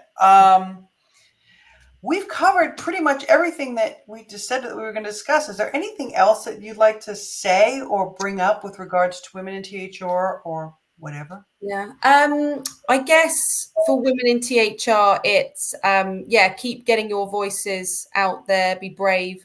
If you're interested in if you're in THR, or if you're just interested in THR, please send me a message. Contact me through the thr.net X platform. You can actually just leave a message on there. We'll pick that up. Or jessica@healthdiplomats.uk is my email address. And something about, so the UK is an interesting point at the moment with regards to vaping. So there is a UK consultation coming up for proposed legal changes next year. So this is regarding introducing a legal age that you cannot buy cigarettes. So as of today, if you're 14 years or younger, you won't be able to legally buy a cigarette ever. This is the proposed changes for next year. There's a plan to ban actually disposable vapes, whether you agree with that or not. And there's also tighter regulation around marketing, point of sale, advertising, flavors. But if you're interested in submitting to the UK consultation, the deadline is the 6th of December. We're going to write a piece on thr.net on the updates page. Actually, Clive Bates has a really interesting piece on his website, Counterfactual, in which he has already drafted all of his responses to the questionnaire or the survey. So you can see what his thoughts are, which is a really interesting read.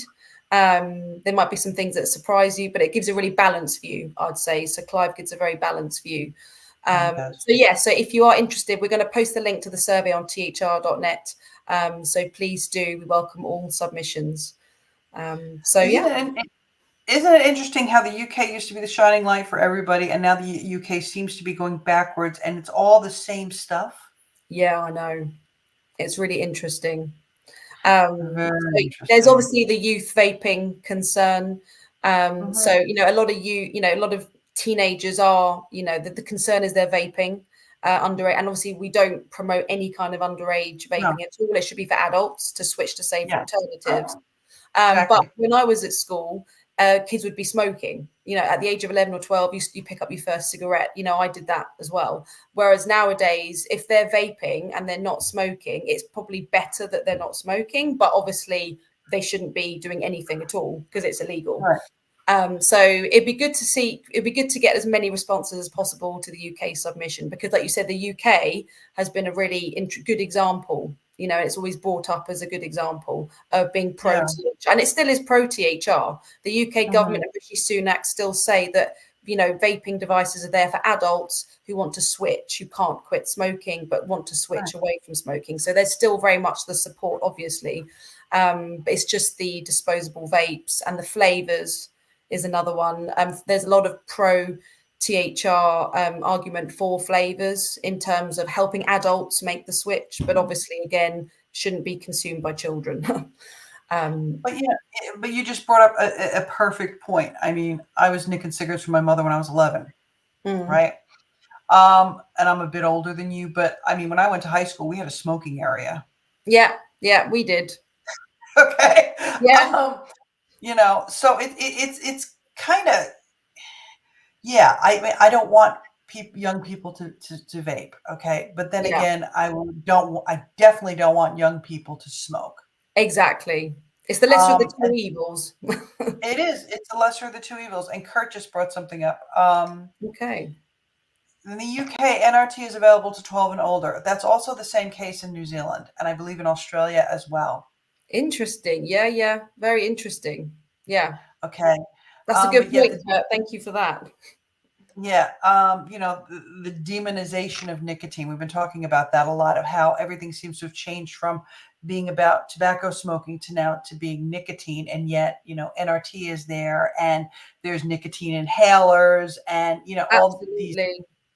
Absolutely. And Sweden, for example, have the same nicotine consumption levels as the rest of Europe, but their rates of cancer deaths are, far, far lower, but they still consume just as much nicotine, but they consume safer delivery systems, compared to other parts of Europe. It's not nicotine that's killing people, is the point.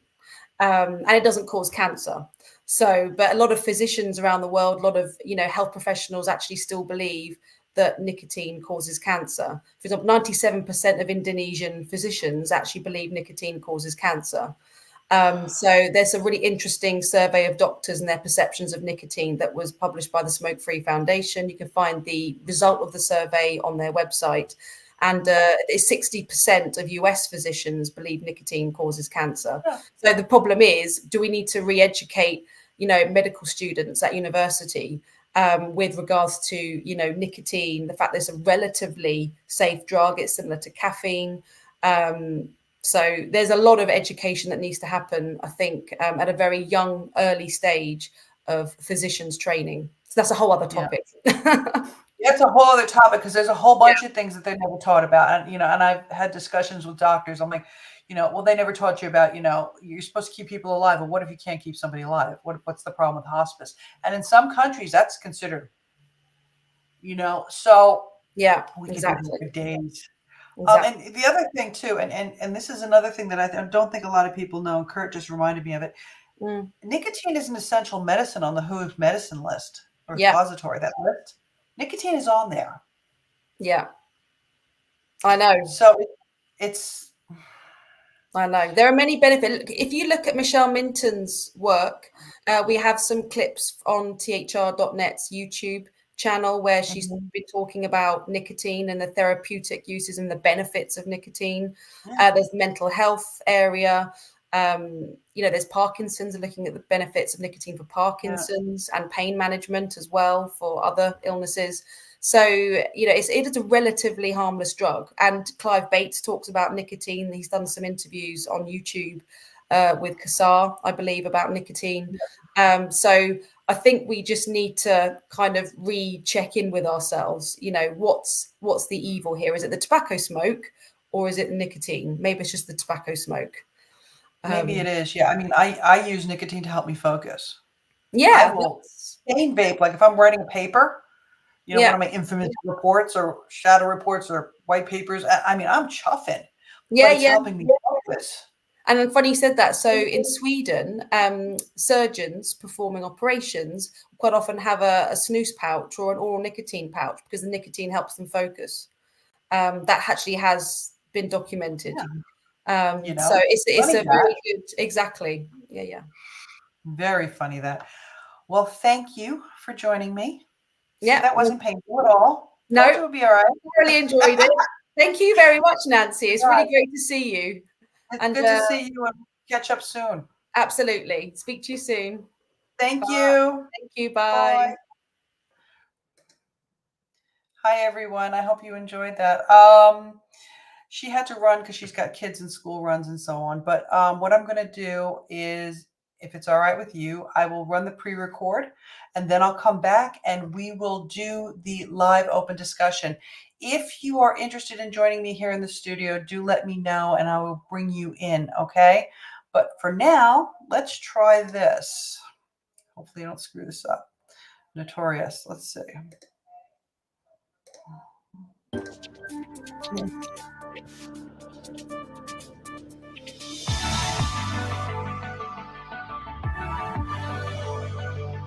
Well, good afternoon, everybody, and welcome back for those from the Women in Tobacco event that was with us previously. I have to say, if anybody was here and saw it, what a treat it was to hear about 4 amazing women and their careers and perspectives from within the science world. So thank you again for that, and I will be catching up with 1 or 2 of them to pursue their questions a little more. It's an exciting and forward-looking agenda. Congratulations to the GTNF team. To place it also in such a forward-looking country is a really good match, I think. And as Lisa's alluded to, we have, well, we'll see, I think, a raft of industry leaders and experts from all over the world, from a range of different fields, who are here to challenge and stimulate. And our first panel is probably, as Jack said, probably one of the most important, and certainly one that I have been arguing for to see regularly every time. So I'm going to introduce the panelists for our first panel, ask them to come onto stage. I think we've got one online.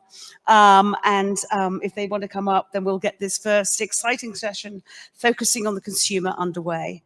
So if I can ask up onto stage, please, our moderator, Nancy Lucas, who is public health policy expert and executive coordinator of the Coalition of Asia Pacific Harm Reduction Advocates. We have Alex Clark, I think, who's going to join us online, and I'll leave it to our tech people to make sure that happens. I think we have Samrat Chowdhury, please, sir, former president of the International Network of Nicotine Consumer Organizations. We've got Matt Rudge, who is research director at Walnut Unlimited. And I believe we have a pre-record from Fiona, is that correct? Excellent, I'll leave that with you then, bless you. And then we have, last but certainly not least, Clarissa Yvette Virginio, who is also a member of CAFRA, which is, as I say, the Coalition of Asia Pacific Harm Reduction Advocates. So on that note, Nancy, I'm going to hand over to you, and good luck. Thank you. Thank you very much. Thank you very much to those of you who are here, and also to Elise for giving us this opportunity, because as I'm sure you are aware, not many times do you get to hear from the consumers, and we are the people you need to hear from. So thank you for this opportunity. The panel name is The Consumer is King. And amongst our, I've got a clicker, by the way, these things don't like me. Let's make sure this works. Yes. Amongst our panel today, we have the continuum of regulation. And what I mean by that is we have someone who lives in a country with an outright ban, that is Samrat. We have someone who lives in a medicalized situation, that's Fiona, who, by the way, sends her apologies. She was going to come in and beam in, but something came up and she was unable to do that. So she has sent a pre-recorded message. Next up, we have Alex Clark from CASA in the United States. He will be with us live. He's watching us. He's here now. Then we have Clarice from the Philippines, a newly regulated market. And last but not least, Mr. Matt. You're a researcher, correct? You're a consumer researcher. And he is here to talk to us about the research he has done on consumer perspectives of novel nicotine products. So without any further ado, I should have clicked that up, sorry. Without any further ado, let's start with Samrat Chowdhury. Hi, Samrat. Hello. Can you talk us through the situation in India with the ban? Because recently has been the anniversary of the ban, correct? Sure, yes. Thank you, Nancy, and thank you, Elise and GTNF for calling consumers and for me to be a part of this panel. And I think it's an important conversation that consumers should have with the industry, because the environment is changing. So, and it's important to know what consumers want. What I don't feel happy about is that I'm representing a country which is at the bottom of this list. So, we are putting consumers last, and which is a pity, because there are 120 million smokers in India. There are 267 million tobacco users. There are 1.35 million deaths every year. So there's a huge tobacco problem crisis, which could be resolved if people had access to safer alternatives. And also, this is a country where there isn't strong or widely used public health network. So prevention is therefore even more vital in developing world, and which is where 80% of tobacco users live. So it's a pity that we are in a situation that we are, because harm reduction or safer alternatives could really be a proactive way that tobacco users could safeguard their life, lead better lives, avoid serious health consequences. In 2019, yesterday, September 18, is when the government banned it. They banned vaping, and they use very vague language. So it also includes HTPs. And I mean, they said that we don't want to criminalize users. So they didn't ban personal use and possession, but very promptly banned carrying of vapes through flights, which amounts to same. But also this is, and you must have heard stories from Thailand that vapers routinely get picked up by police and harassed and fleeced.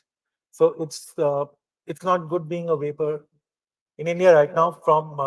But also this is also India. In the sense it's very difficult to enforce regulation. So vapes are available now in every nook and cranny. The worry is that we don't know what's in them. These fake cheap products. There's no standard quality checks or standards. So it is a situation of concern. The ban, and we knew this, and we were telling the government this, and I think there should be some sort of an evaluation whether the policy that we are trying to make or the law that we are trying to implement, how implementable it is. What is, we have decided this, then there should be an analysis whether this can be done, because nicotine in 20 other forms is so widely available. And if you ban just one form, and that to the least harmful of it, how effective is the ban going to be, and what kind of a machinery do you have to enforce a ban like that? Yeah, no. So now in small towns and cities, you have vapes. So, the whole idea of the ban to protect kids, the black market doesn't care for who it is selling to. So that objective is out of the window. But what you now have is a huge black market, which I fear even regulation, even if they regulate vapes down the line, may not solve the problem, because they would be expensive tax products. One question I do have for you that isn't listed. In India, there are unsafe oral tobacco products, correct? Sure. Now, is that the majority as opposed to combustibles? Yeah, so for every smoker, there are 2 smokeless tobacco users. Okay, and snus is also illegal in India, correct? It's in the gray area. Okay. So it's not legal, but it's not illegal. I mean, there's no specific regulation on it, but I can hear some noises on flavors with snus coming around. And Okay. so I think what the huge problem is lack of understanding about the continuum of risk, what we're talking about here. Okay. So all tobacco products are clubbed together. And Okay, it's all bad. Thank you for that, Samrat. Up next, we are going to have a pre-recorded message from Fiona Patton, who is in Australia, who they operate under a medicalized ban. Well, it's not a ban, a medicalized system, which is pretty much a de facto ban. So let's hear what Fiona has to say. Hello, my name is Fiona Patton. I'm an Australian politician, or I was one for many years. So I'm kind of doubly sorry. I'm sorry that I was a politician, but I'm also sorry to be from Australia, a country that is leading the way in what not to do around tobacco harm reduction and around nicotine replacement therapy. I'm suffering significant FOMO for not being there. I wish I was at the GTNF conference with you in Seoul. But instead, and I know that Nancy will lead this great conversation with my panelists, Matthew, Alex, Clarice, and Samrat. Hi. About consumer being king, about consumer leading the conversation. Now, in my case, maybe it's consumer being queen. But as a vapor myself, I know just how difficult this so-called medical model is. I have to find a doctor who understands tobacco harm reduction, who understands nicotine replacement therapy. I have to get an appointment. I have to be able to afford it. I then have to be able to get a prescription for a product that would work for me. I then have to find a chemist or a pharmacy that may well stock that product. So what we're seeing is that 99% of Australians who are looking for a safer way to consume their nicotine are being forced onto the black market. And when I say the black market here, I'm talking actually about organised crime. In many cases, now I just want to make an exception and a shout out to some of the really amazing, terrific, specialised vaping stores here in Australia that have done everything to try and stay alive in what has been the most difficult of policy landscapes. But in my state of Victoria, in my city of Melbourne, 2 tobacconists were firebombed not 6 weeks ago. Now, that is a clear indicator, and the police know this, that our vaping industry, the sale of vapes, the sale of tobacco here as well, is being taken over by organised crime. So our governments are forcing us as consumers to access the illicit market, to talk to organised crime, to try and purchase a product that suits us, a product that we hope is what we think it is, a product that now is completely unregulated in this country, a product that is sold to just about anyone. So I hope that the conversation that you're having there at the GTNF will help Australia, because we need your help. And as consumers, we need to get that voice to Parliament. Now, we are very, I guess, early days in our consumer voice here. But as you'll hear tonight or this afternoon, there should be nothing about us without us. So have a great GTNF, and I hope to see you next time. Fiona is the best. Thank you to Fiona. I hope you're watching, and if you are, thank you, and I will see you soon. Up next, I'm going to say this, and some of you may get it. Live from New York, we have Alex Clark from CASA.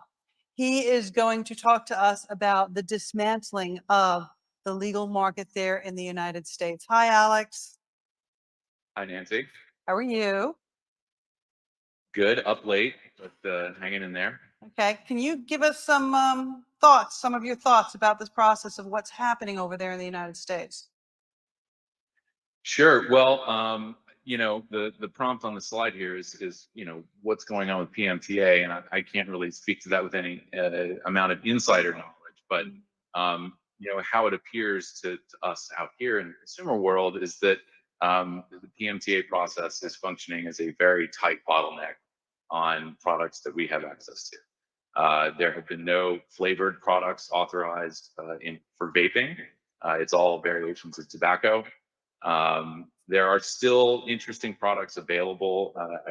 I think it's worth noting the gas station down the street from me, half of the power wall is now occupied by nicotine pouches, which is good to see. In other locations, you kind of have to prune your neck and search for the smoke-free alternatives, but at least it seems some retailers are starting to feature them more prominently, and so that's a good thing. But you know, I live in New York, where flavors have been banned since the beginning of the pandemic, and you know, several vape shops in my town. I live in a small town, about 20,000 people, but they've all converted to head shops, or they've gone out of business. Head shops being, you know, catering to cannabis consumers. And you know, it's not just PMTA. Of course, we have state and municipal governments that are taking their actions. The usual suspects here are, of course, coastal states like New York and California. We're watching things firing up in the Midwest. Ohio, we're watching something in Wisconsin. Illinois just banned vaping indoors. And of course, people may be familiar with what happened in Chicago and Cook County with taxes and flavor bans. And most importantly, all the ways that people have worked to get around those regulations. You know, as Samrock was explaining, you know, we're in a state where many people don't have any assurances about the quality of the product that they're buying. And there are, unsavory players getting involved in the marketplace. And unfortunately, we sort of expect this sort of methodical, state by state, municipality by municipality march to severely restrict these products, that this will continue. And if there is any, ray of hope here, it's that, this whole thing started in people's kitchens and basements and garages, and that infrastructure is still there. And hopefully, many people will be able to find products that they can trust. And I can't be someone to condone illegal behavior, but it is nice to see that parts of the country still have vape shops and still have vape shops opening up. So I know that FDA has sort of, noted several times that as we go through this process, as the agency works through more applications, it should get easier. But I think the question that we all have for the regulator and all of the activist groups is, why do we have to wait? We know that these products are saving lives now, and delaying the access is simply putting people in compromised positions. People are going to get sick and they're going to die early. There are people who could switch today that don't have interesting smoke-free product in front of them, and they're going to continue smoking. And so I don't know why we have to repeat the mistakes of the past. I have a question for you. Mhm. Is it possible that the reason this whole thing is happening is because the FDA probably didn't realize what they were getting involved in with this PMTA process, and therefore they don't have the bandwidth to deal with it? Yeah, I think, and year over year, FDA goes back to Congress asking for a raise on the cap of user fees. One of the larger sections in their response to the Reagan-Udall report involved, more funding, more staffing, more people. And so absolutely getting into this, I don't think FDA was aware of the size of the market. And we're still not certain. There's half of the vapor market is not tracked through traditional channels.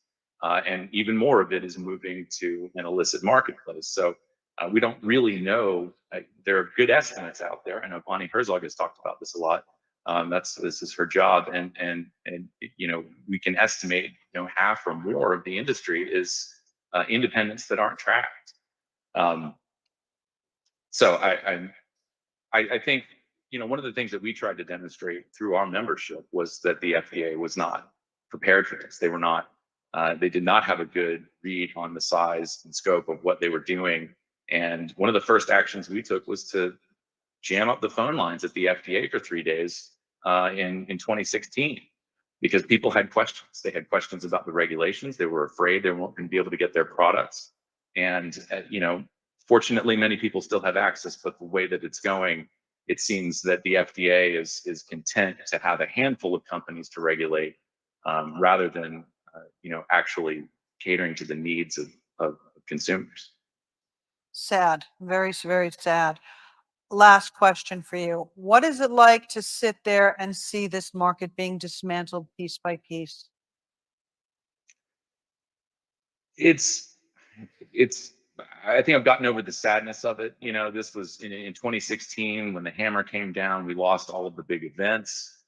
There was once a lot of enthusiasm about these products, especially for people. When one of the things that we're talking about in this country is legalizing marijuana, and in New York, they're doing it in a way, or they're trying to do it in a way that gives some sort of leg up to justice-involved individuals, people who have been actively harmed by the drug war.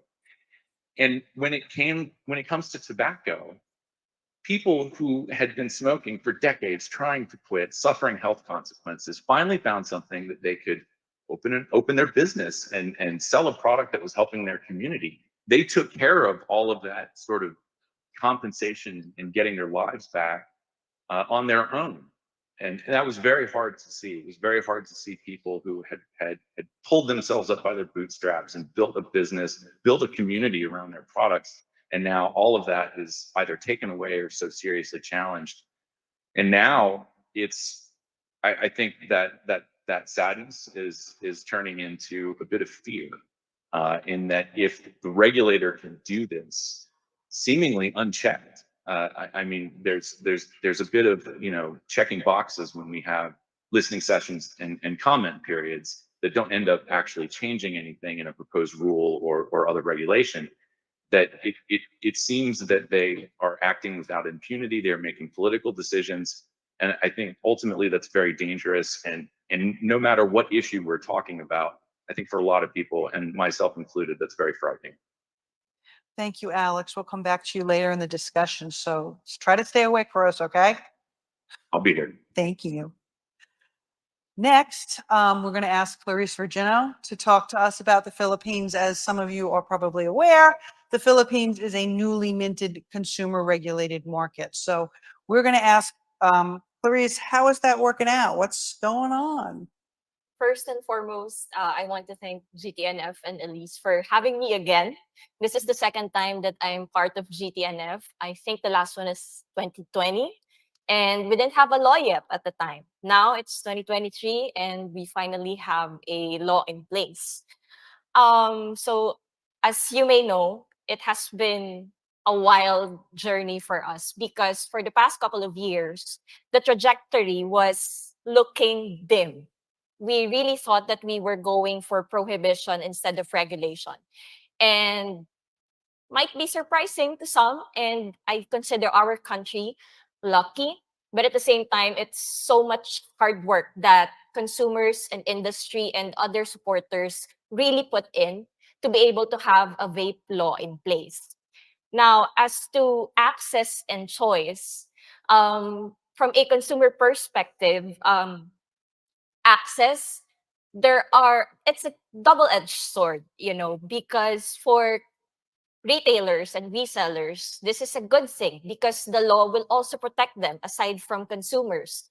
But at the same time, it's going to be a lot of burden for resellers, retailers, manufacturers, the whole shebang, because there are a lot of requirements when it comes to the rules and regulations for them to comply with.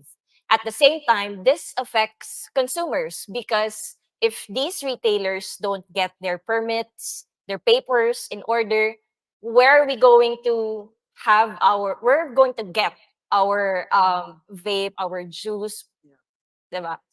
And sorry, I code switch for a little. I teach in university, so I tend to code switch.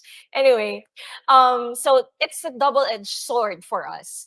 When it comes to choice, there's also a bit of a problem because there are certain products that we no longer have. For example, a certain type of juice because the manufacturer decided not to produce it anymore because they don't want to go through the whole process of complying with these rules and regulations because it's a bit tedious and I think a bit stringent, but it is what it is. And this law is meant to protect consumers. And I think it's also aimed to focus more on protecting the youth because there are provisions in the law that specifically caters to the youth. Like you can't sell to minors. The age of majority in the Philippines is 18. So if you are below 18, you cannot purchase vape products. I have students who are below 18 that I see are using vape. So that's a bit surprising. I asked them one time, did you used to smoke? Because personally, in my experience, I switched to vaping because I used to smoke. I've been smoking since high school and then I switched to vaping sometime in college. So I asked my student, were you a smoker? Is that why you're vaping? And she just smiled.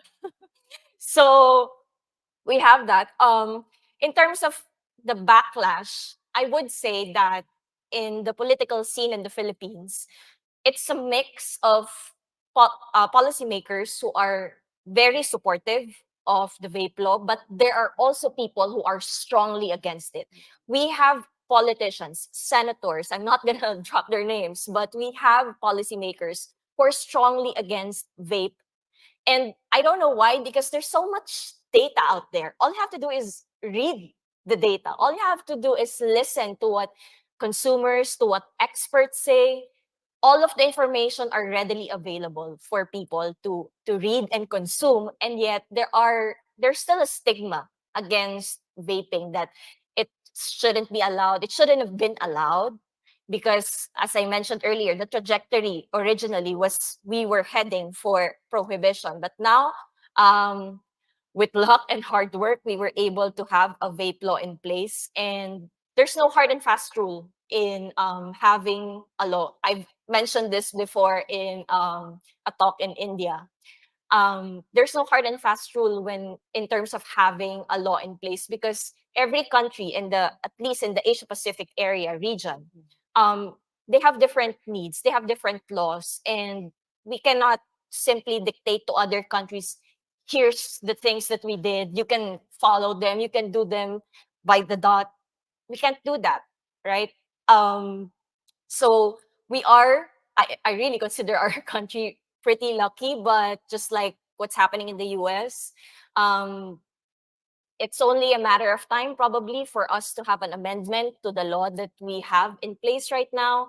But I am just happy and grateful that the symbiotic relationship between consumers and retailers seem to be working, because a lot of retailers are really trying to comply with the requirements under the law. So yeah. Well, I mean, the industry in the Philippines, as far as I'm aware, it's an independent industry, and the majority of the guys that got involved in got involved in it were people who found vape to get them off of smoking, correct? So it's a truly independent industry. Yeah. Thanks, Clarice.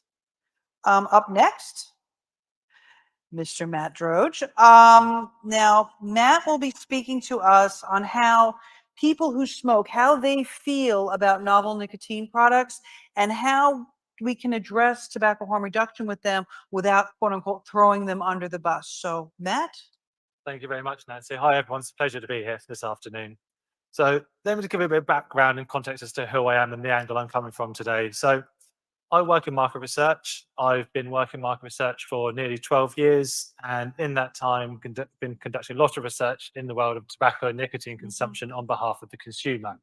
Now, in this context, the consumer I'm referring to are adults who legally smoke or who legally consume reduced risk products. And in more recent years, the research I've been undertaking has been looking at the consumer journey moving from the world of smoking towards the world of reduced risk products, e-cigarettes, heated tobacco, nicotine pouches. Now, my job as a market researcher, there's no agenda, no ulterior motive.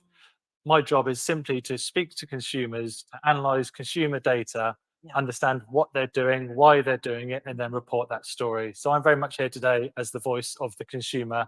I'm here to put the consumer first.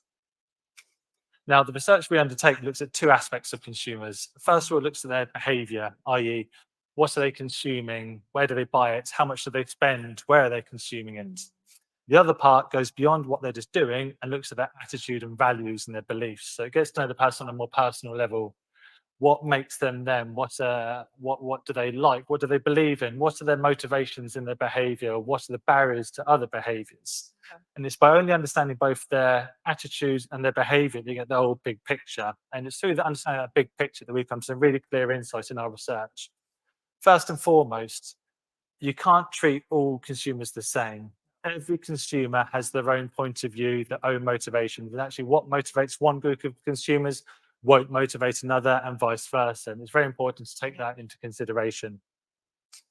The other thing is that actually not all consumers are trying to reach the same end goal.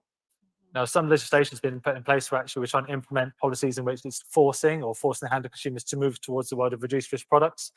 Not all consumers see themselves on the same journey. I think what sort of summarizes this story quite nicely is we call in technical terms the trans-theoretical curve. That sounds quite technical, but what that means essentially is we've identified 5 stages of consumer journey from smoking through to solely using reduced risk products. Okay. And very quickly, if I run through these, so the first stage is pre-contemplation. So these are adults who smoke and have got no intention of switching whatsoever. Yeah. It's important to register these groups because actually these are the consumers that are least likely to switch regardless of what legislation is forced upon them. The next stage is people who are contemplating change. So these people who may be still smoking but are on the radar in the future, they may want to switch. The next stage is planning. So these are consumers who, again, are still smoking, but are now quite close to actually starting to use reduced risk products. They're doing research online, they're speaking to friends and family before they start to use those products. The next stage is action. So these are consumers who have actually started to use these products, and this could be in isolation or alongside smoking. And finally, we have the maintaining group. And these are the groups who have switched behavior and have maintained it over a prolonged period of time. Okay. Now, the types of consumers along this journey vary wildly, as you could imagine. You've got people very early on the journey who maybe aren't even on a journey. They're more than happy where they are. I think we need to respect that view. These people, I suppose, in every stage of the journey, people, what they want is to be able to make informed decisions. They want to have the information they need to make the decision that works for them and their personal choice. If consumers want to stay at stage 1 in the pre-contemplation group, that's absolutely fine. We don't need to force their hand. The people who are at stage 5, who have made a switch and maintained it, great, good for them. If it's working for them, then great. And we can speak to them, learn what worked for them, and apply that to the other groups in between the two. What you need to do with those groups in between the two is understand where they are on that journey, how to communicate with them, and how to enable them to move that way if they want to move that way, rather than trying to force them. One of the issues is that if you're in that first stage and you're trying to force the issue, actually they're never going to move that way, and all it's going to do is force them to find ways around it. So they'll go to unregulated markets, they'll go to the black market, and they try and find a way around it that way.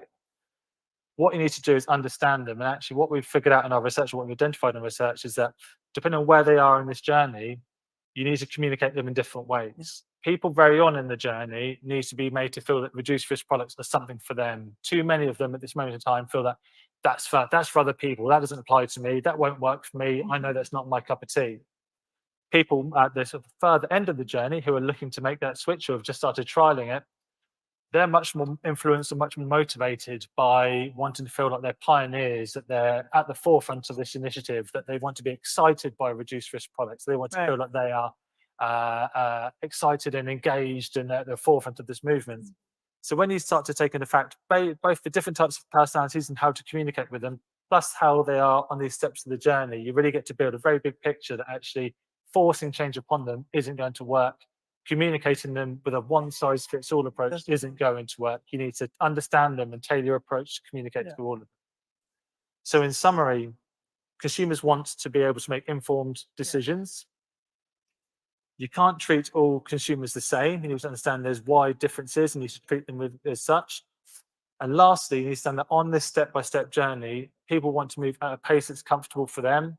Absolutely. If they want to make that journey, we should hold their hand and support them, but they can move at a pace that's comfortable for them. And actually, it's not always linear. You won't always go step 1, 2, 3, 4, 5. You may try reduced risk products and then move back to smoking. Then you may use them in conjunction side by side and then make another switch again. That's fine. There's no failure in this journey. It's just understanding where that consumer wants to get to and enabling them to get there. And, you know, it's a very valid point that you're bringing up, because as you're talking, I'm sitting here and I'm thinking about all the times I wanted to quit smoking and I went to the doctor and they try this or they try that. And it was this very linear thing. You know, you have 8 weeks, you know, we'll give you this for 8 weeks. And if this doesn't work, then human beings don't operate like that. We are not cookie cutter. And I think for a lot of us who vape, the reason this works for us is because we can individualize it. We can choose what works for us without somebody telling us, no, you must only have that, which may explain why the Australian model is not working, because they're being forced. It may explain why what's going on in the United States. Hi, Alex. Any thoughts on this? How this may tie into what's going on over there? Well, I'm always reminded of my personal story. And when I started using nicotine gum to quit smoking, the best advice I got wasn't on the package. It didn't come from that prescribed, you have 12 weeks to use this product and then you must quit. You have to quit smoking before you use this product. None of that. Yeah. And so I just identifying with that. And for sure, you know, people need to take that journey of trialing different flavors, finding what works best for them. What flavor can you live with for a day? And that's been very important this whole time. And unfortunately, you know, that's exactly what's under attack. Yeah, no, for sure. Samrat, going on, your thoughts on this with regards to informed choices, informed decisions and choices in a black market. How does that work? Well, it doesn't, you know, but I think what works is People knowing that these are less harmful products, actually there have been surveys done in the country, and especially the youth seem to have got it right despite all the misinformation. They seem to know correctly that these are less harmful than products than smoking. It may not, as you go up higher, in the age group, perhaps they know less, but surprisingly, the youth of today do know that these are less harmful products. And I don't think in today's world that you can really misinform people beyond a point, because you can hit internet and you can do a little bit of research and you can find out. And more importantly, if you're a smoker and you tried vaping, very soon you'll figure out that this is less harmful. What happens is that educators, for example, there are certain constituents who really get influenced. Educators, physicians, and also policymakers to an extent. Those are the ones who fall for all the misinformation. They, and I think it's the whole "what about the children" argument in a developing country isn't something that should work or should be a big, uh, thing to decide policy on, because the males or the adults are also a vulnerable population. They are the ones who are poor. They can't afford public health, medical care from smoking. So you need to balance both the needs of both constituents. But a lot of people are just trying them because now they're available for real cheap. So, and once they try them, what I worry about is people entering nicotine without, having a smoking history through vaping, which, if you were to look at the risk involved, may not be as bad a thing as having, and then that solution working for 120 million people. So, in the risk, I mean, it could still be okay if some people try these products because they're less harmful. And then a lot of smokers also did, for whom it could be life-saving. Thank you for that. Thanks, everybody. Matthew, you started a good conversation. Thank you. Moving on, the continuum of regulation and legislation. What do we on the panel see as the future of regulation for novel nicotine or safer nicotine products? I'll start with you, Matt. I think, again, putting consumer first, I think whatever the legislation is put into place, that you need to recognize that small steps are progress. Go back to the point earlier on where you got the pre-contemplation group. You can't make them jump from 1 to 5. People will just fall off the wagon. If you think about, there's a psychologist called B.J. Fogg who wrote a book called Tiny Steps. And in Tiny Steps, he wrote about behavior change. Significant behavior change is much easier when you break it down into step-by-step processes. Rather than enforcing huge drastic change, which people aren't able to do, small, actionable, bite-sized steps is the best way to implement change. Yeah. So whatever legislation comes in needs to recognize that. If you think about, you go to a gym in January in the UK, and that gym will be absolutely packed because everyone's made New Year's resolutions. New year, new me. I'm going to get in shape. I'm going to get fit. This time next year, I'm going to be the best shape I've ever been in. You go back to the same gym 3 months later and half the people aren't there. You go back to the same gym 9 months later and barely any of the people are there. I think most people in this room have probably made New Year's resolutions that quickly fall by the wayside. It's not because people are lazy. It's not because we can't be bothered. It's because significant change to our ingrained behaviors and attitudes is so hard to do. And it's the same with moving from smoking to reduced risk products. You need to take those steps and make it bite-sized. You can't just bang, there you go, let's force it upon you, because actually people are just going to be destined to fail. And actually, if you create a system in which failure or the inability or the lack of ability to make that change, it creates a vicious cycle in which people then feel down about themselves. I haven't succeeded. And then it creates a vicious cycle, which doesn't give them mental health either. Yeah. Saying, you know what, this is how we're going to enable it. This is how we're going to support you and enable to do these steps. Don't worry if you don't get it straight away. It's not a race. Don't worry if you take a few backward steps. We can help you get there if that's where you want to get to, and then enable that to do so. That's the best way.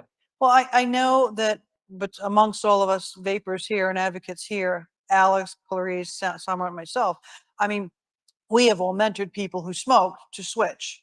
And that's kind of how we do it. It's that understanding. And a lot of times it comes from, yes, being there and doing that and understanding that, but also knowing that if you tell someone to do something, the first thing they're going to do is not that.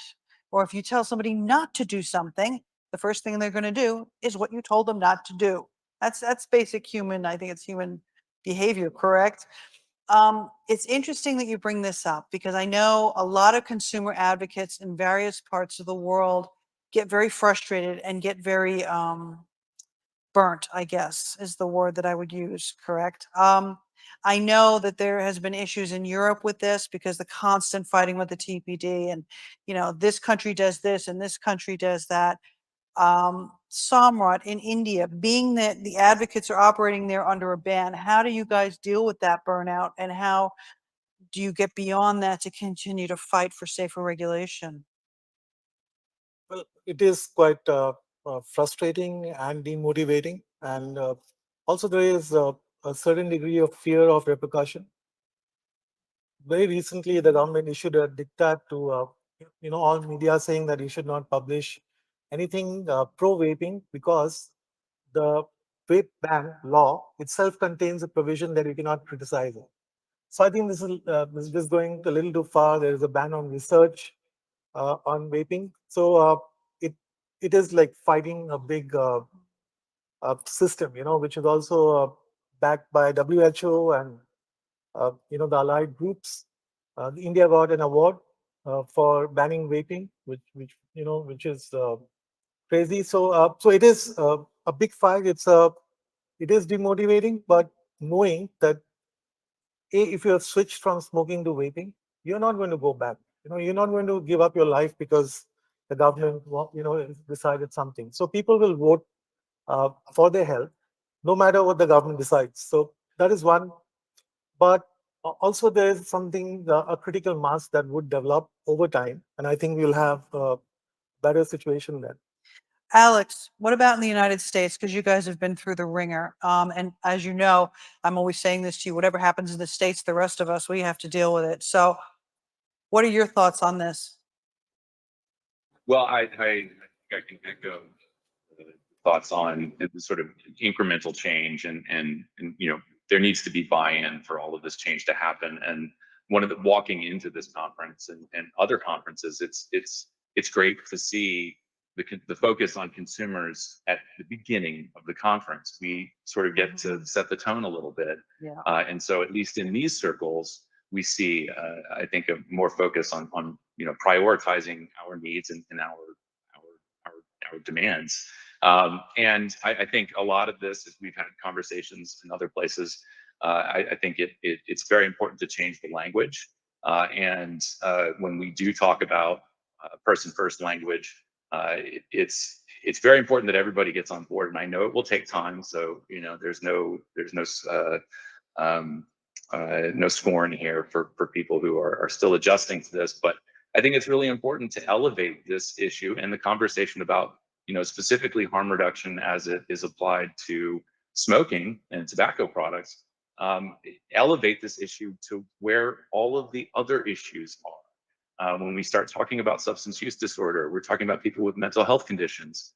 The language around this has changed, and I know it will take a lot of effort for a lot of people to do it. Once you see it, once you start writing it, you can't unsee it. And I think that will send a message to people who are following this or stumble upon a news story and start to see that we're not just objects, we're not just data on a spreadsheet. We're parents, we're friends, we're brothers and sisters, and we want to have good, healthy lives. And I think seeing us as real people is absolutely vital to changing the conversation, and that goes up the chain to the regulator. And I'm hopeful. I'm not going to put all my eggs in that basket, but I am hopeful that we can do this over time and get some more appropriate regulation. In terms of the nitty gritty there, I think time and again at these conferences and in listening sessions, it has been suggested we should have something like what they have in the UK, a notification system There should be something separate for the open system market.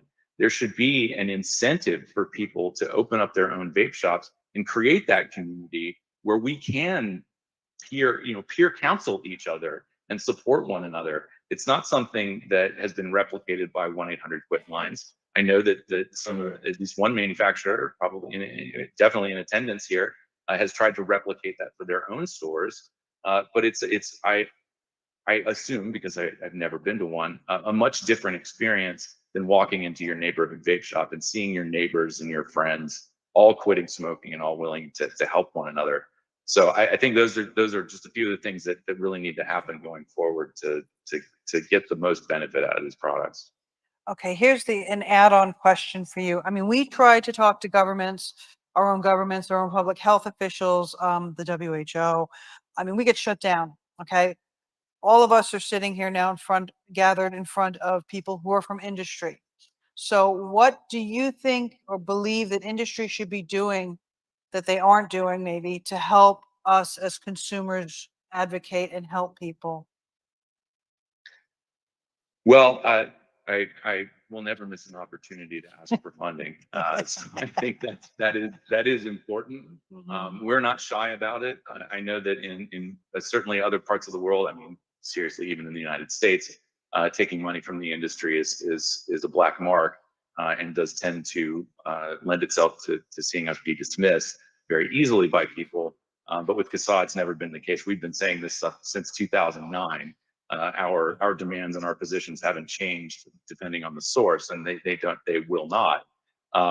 And so that's a big one. But I know that the industry is in conversations with FDA, and I know that when we get into the business angle of this, I'm not as savvy as maybe I should be, but I think there's an opportunity there for the people who do have a seat at the table to nudge the FDA and nudge lawmakers and say, hey, if we're all really in this to improve public health and help people move away from smoking, then we need to loosen up some of the regulations for the independent players and the people who actually made all of this possible. And as I said, I'm going to sound like a broken record, but I think the independent vape shops, that retail experience and that community needs some consideration and should have an easier time to bringing products to market and selling them to people who need them. Yeah, no, agree. Clarice, from the Philippines context, what should industry do to help support consumer advocacy that they're not already doing? Like I mentioned earlier, the bulk of the burden in terms of the work is in the industry, at least in the Philippines, because of the stringent requirements that they have to comply with. But as Nancy mentioned earlier, most of the independent industry in the Philippines are also consumers, are also advocates. So I guess one of the things that they could do, instead of just opening up a shop, selling products, they could also do some sort of advocacy on the side, because where else would a customer or a consumer go but there? These vape products are only available in vape shops, which in contrast, by the way, is very different from other NRTs such as nicotine gum, which is readily available in the groceries in the Philippines. So as to tobacco harm reduction products, these are only available in these vape shops. And I think one of the things that they could do is to help in spreading the correct information and being involved also in advocacy. Maybe not 100%, because of course their focus is business. It's still business at the end of the day. So the main goal still is profit and income, right? But it's not going to hurt them if they will do a little bit of advocacy on the side. Anyway, at the end of the day, they're also consumers and advocates. Matt, do you vape? Used to. Okay, what's your take on all of this? Yeah, again, consumer view is that the forcing of the issue is where the issue comes in. I said consumers want to be able to make an informed decision. That's what they want to be able to do. And it's when you start to have legislation that doesn't allow them to do that and it forces them to go down an avenue they're not particularly ready to do or not quite in the position to do so, that's when the issues arise. there's a well-known in the world of behavioral science, a well-known behavioral heuristic called reactance bias. And Nancy, you alluded to this earlier on. And this is basically the instances where when consumers have policies forced upon them, not only do they not comply, but they actively rebel against it. They actually push back. And so it's been seen in some instances where actually not only does the policy not meet its objective, actually can have the opposite effect with a group of consumers within that as well. Yeah. So taken outside the tobacco nicotine example here, just think back to only a couple of years ago when COVID lockdowns are happening all around the world. And yeah, people protesting out in the street, this is my freedom, don't take it away, let me do what I want to do. Now, I'm not saying they're right to do that, but that's an example where you see people resisting change. Yes. Years and many, many years ago, in America, when alcohol was outlawed, then you had prohibition and people resisting that. And of course, what it does is it drives criminal underworld and drives people to look elsewhere. And the same with tobacco and nicotine. If consumers are being forced to change when they're not ready to do so, especially in that initial group that I mentioned, that pre-contemplation group who aren't even ready to even think about making a switch, they're still going to find ways to continue to smoke. They're still going to want to find ways now, whether it's going for the black market, going abroad, looking for them elsewhere, it's not going to work. So again, it's about making sure that we work with consumers, listen to what the consumers want, and work with them. And that's the most effective way to get to the end goal you want to get to, rather than a dictatorship telling them how they should be behaving or what they should be doing. Thank you for that. We're going to lose Alex in about 12 minutes. So I want to ask Alex, do you have any final thoughts that you'd like to share? I do. No positive note. There's no to go around here, but I just kind of wanted to underscore, my seeing the display in convenience stores. Keep it up. I want to see the safer products shining brightly behind the cash register. Whatever position any of you are in to make that happen, and through contract agreements with retailers, featuring less harmful products more prominently, I think is excellent work, and we need more of that. And also, to FDA's credit, I will say, Brian King is back this year, which is great. Always to send a representative, even if it's stuff that we've already heard. But I appreciate the continued engagement. And also, we just recently had a listening session with FDA in September, and our suggestion there was, and I hope that others feel the same way and are able to echo this, is that listening session should be a more regular event. And the more engagement that the agency has with real people who actually use these products, I think the better things will be. So yeah, I just really hopefully ending on some bright points there. And I do, at least with those things, I like what we're seeing. Thank you, Alex. Can we everybody give Alex a warm hand for joining us?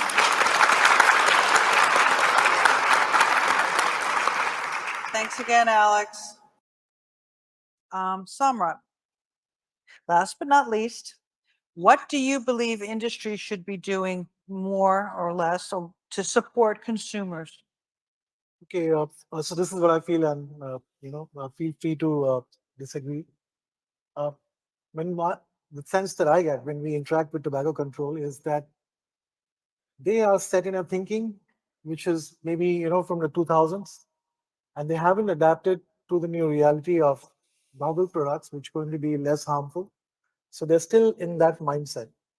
But at the same time, the industry is also in that mindset. The industry is, used to be risk averse. I mean, they have accepted for long the role that maybe they are, selling a product which is harmful, which kills. But now they have products which can actually save lives. But they're not, in my sense, or in my view of what I have seen, that aggressive about it. And I think the industry should start believing that now they are going to save lives if people could transition to these less harmful products and behave like that, and take those bold steps. Like in my country, India, I would have expected the industry to have come together and really fought this ban, because India is large enough to make an example of and convince other countries. We can see these bans spreading. So I think it is the industry's responsibility also, to a large extent, to fight this ban. We consumers are stuck in the middle. On one hand, we have the tobacco control, but also, the way the game is set up, we cannot speak to the industry directly. We are violating Article 5.3. We face exclusion. Yeah. We are deplatformed. We don't have a voice. And therefore, I think that is where the industry should come in, take bold steps, believe in the fact that these are products which are going to save people's lives. I mean, there are 1 billion people out there, who could benefit from these products and who has the wherewithal, and I think the industry has a role to play there. Thank you for that. Any final thoughts before we open it up to everybody to grill us and ask us questions? Okay. Do we have any questions for any of the panel? Of course we do. Colin, you go first, and then Henich. Do we have a microphone? Hold on, microphone coming. There. Here you go. Colin Mendelsohn from Australia. Matt, I just wanted to raise the question of informed consent. The problem for consumers is finding that right information. There's a huge amount of misinformation, disinformation out there. How do they sift through that and actually make an informed decision? It's a valid point. It's a good question. Certainly you didn't hear at the back. So how do consumers make informed decisions given the amount of information that's out there in society? There's a mixture of approaches here. I think that the government needs to ensure that they're conveying a clear message at all times. I think what we see in the UK very clearly is actually when you go to places like vape stores, when people want to enter the reduced risk product market, the people in the know are the people who are immersed in that culture already. So we see a lot of people actually, word of mouth plays a big part, speaking to friends, speaking to family, going to expertise, going to shops where people are selling it, where they can provide that relevant information. I think there's always at risk online. There's a lot of misinformation out there. And I think, to be honest, it's very hard to get around all of that. I think it's about making sure that the people in power and the people in the know are at the forefront to provide that information where best they can. Okay, thank you for that, Matt. H? Yep. Oh. Thank you. Hanish Mitchell, come from the UK, Thailand, whatever. Some of you know me, most of you don't. First of all, I'd like to say to Elise and to the GTNF team, thank you so much for allowing consumers to come here. As was stated at the beginning, I guess most of you guys are like feeding us with what we need, and we appreciate that. But equally, without us, you've got nothing. So we're together here, and I really appreciate the comments that have come off the panel.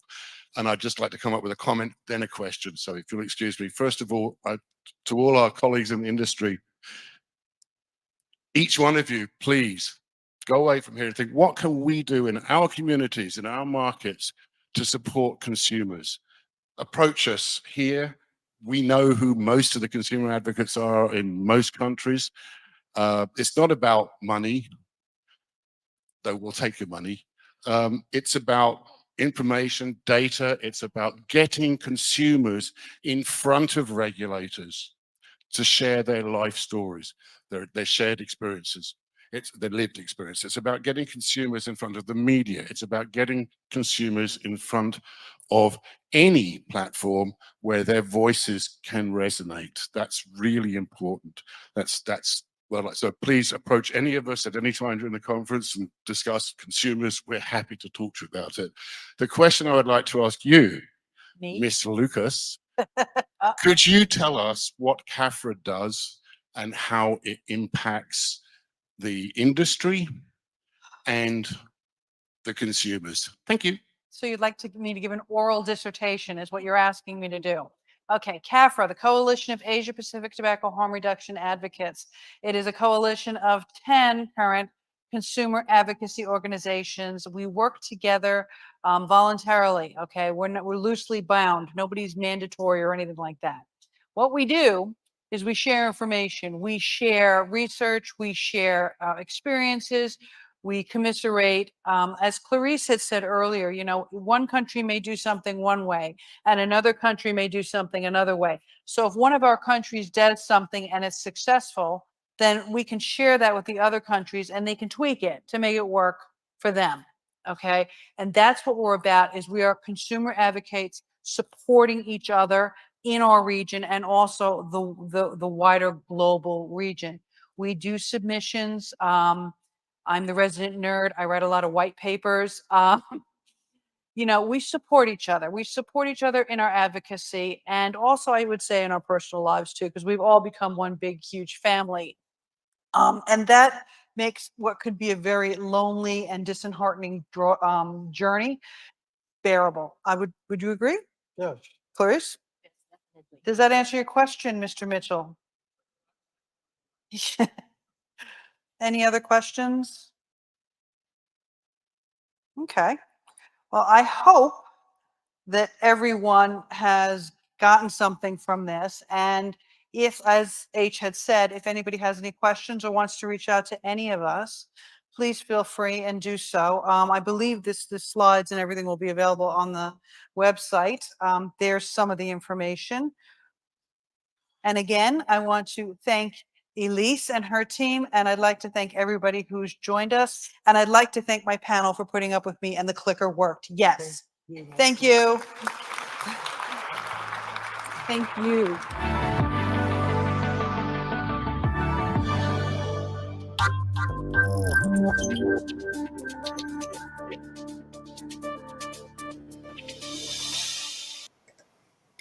Hi, everybody. Welcome back to Open Live Discussion. And sadly, it looks like it's just going to be me and the boys, but that's okay. It's not a Manal because I'm here.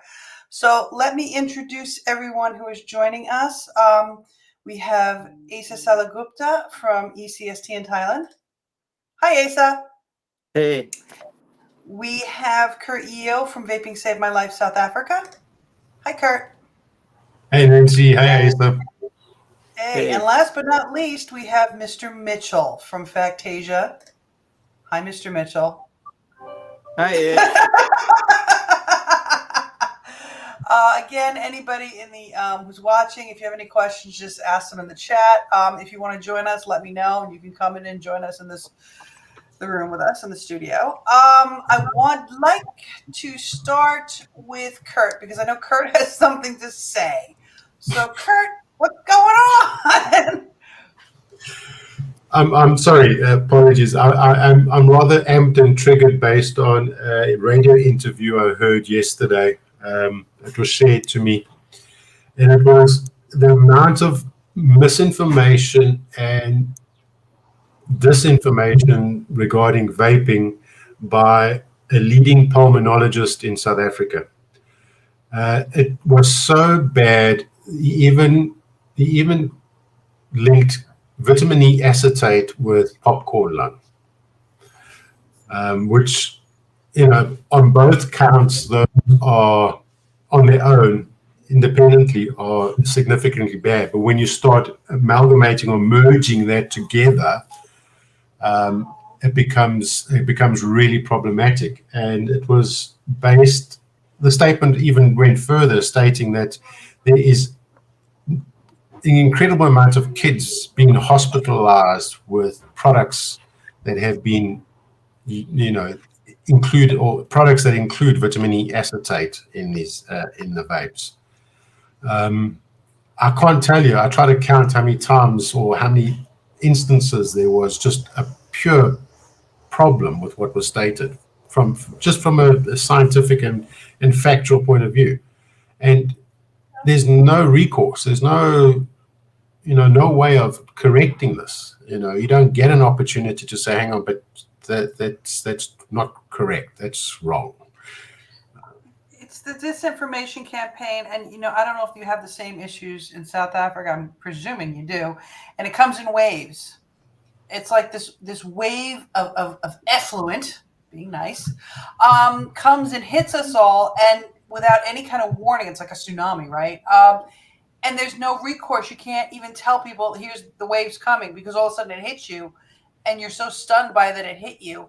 By the time you get around to saying, hey, listen, doesn't matter, it's already there. Yeah. And that's the problem, Kurt. It doesn't matter whether what they say is true or not. As long as they get it out there, people believe it. The problem is that this is not a front group or angry moms or angry parents. This is a leading pulmonologist. So what kind of information is he sharing with his patients? we have that everywhere. I mean, Asa can probably tell you some pretty hair toe curling stories, right, Asa? Quite a few, yes. You know, Jessica said it in the 1-to-1. You know, I mean, people. You know, what was you saying? 60% of doctors believe that nicotine's a carcinogen. Yeah. You But know, I mean, now they're just mixing everything together. So they're actually creating their own concoctions of their misinformation. It's not even separated from Ivali. You know, it's now all together. yeah, and it's not. I mean, it sucks and it's shocking, but it's not surprising because they're not getting the information they need. They're not getting the education they need. I don't believe that anymore, Nancy. I'm terribly sorry. I don't believe that anymore. You know, there is, if you are in that sphere, in that space, you are equipped, and it is within your mandate to double check, triple check the information, to get multiple sources. It's no longer about they're not getting the correct information. That information's out there. If I can have access to studies, which I do have, they very well do too. So if they have an instance of popcorn lung or Ivali or something like that, you literally have to go into Medscape or any of those repositories, type in the search word, and you'll see a host of studies appear, a host. Oh, I know. I've got access to Medline. I mean, Yeah. I know that. I hear what you're saying. I absolutely hear what you're saying, and I absolutely agree with you that it's effluent, okay? But if they don't make the effort to find out, and they're not willing to listen to what we're going to say, then how do you want to approach that? No, that's the problem. The doors are shut. Okay. Yeah. Asa, you have probably dealt with the massive amount of crap in the past, 7 years. You've dealt with these issues, and you finally have kind of broken through to a certain extent, and people will listen to you. Mm-hmm. Maybe explain that process to Kurt so he understands what he might be able to do. Oh wow. Yeah.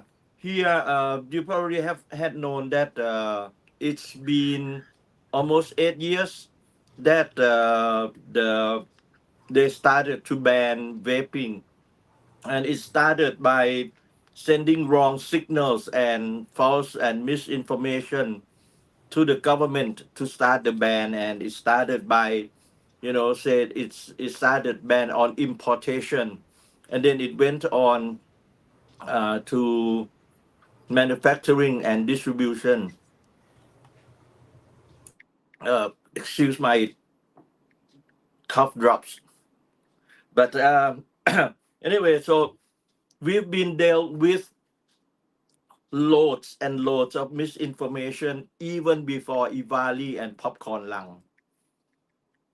And we've been trying, like, okay, they come out with like some kind of misinformation, and we argue back with scientific facts. They use NASEM. We said, hey, this is what NASEM actually said.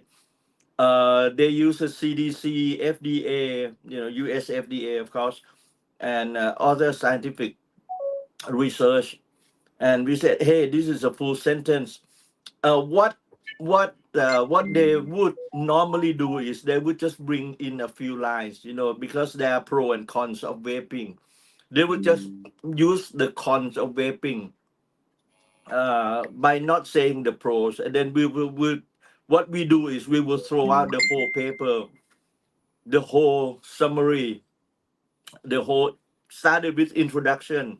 This is what this paper is aimed towards, and like trying to say like, hey, this paper is done by non-bias, with no affiliation involved, and say, okay, we agree that these are two results.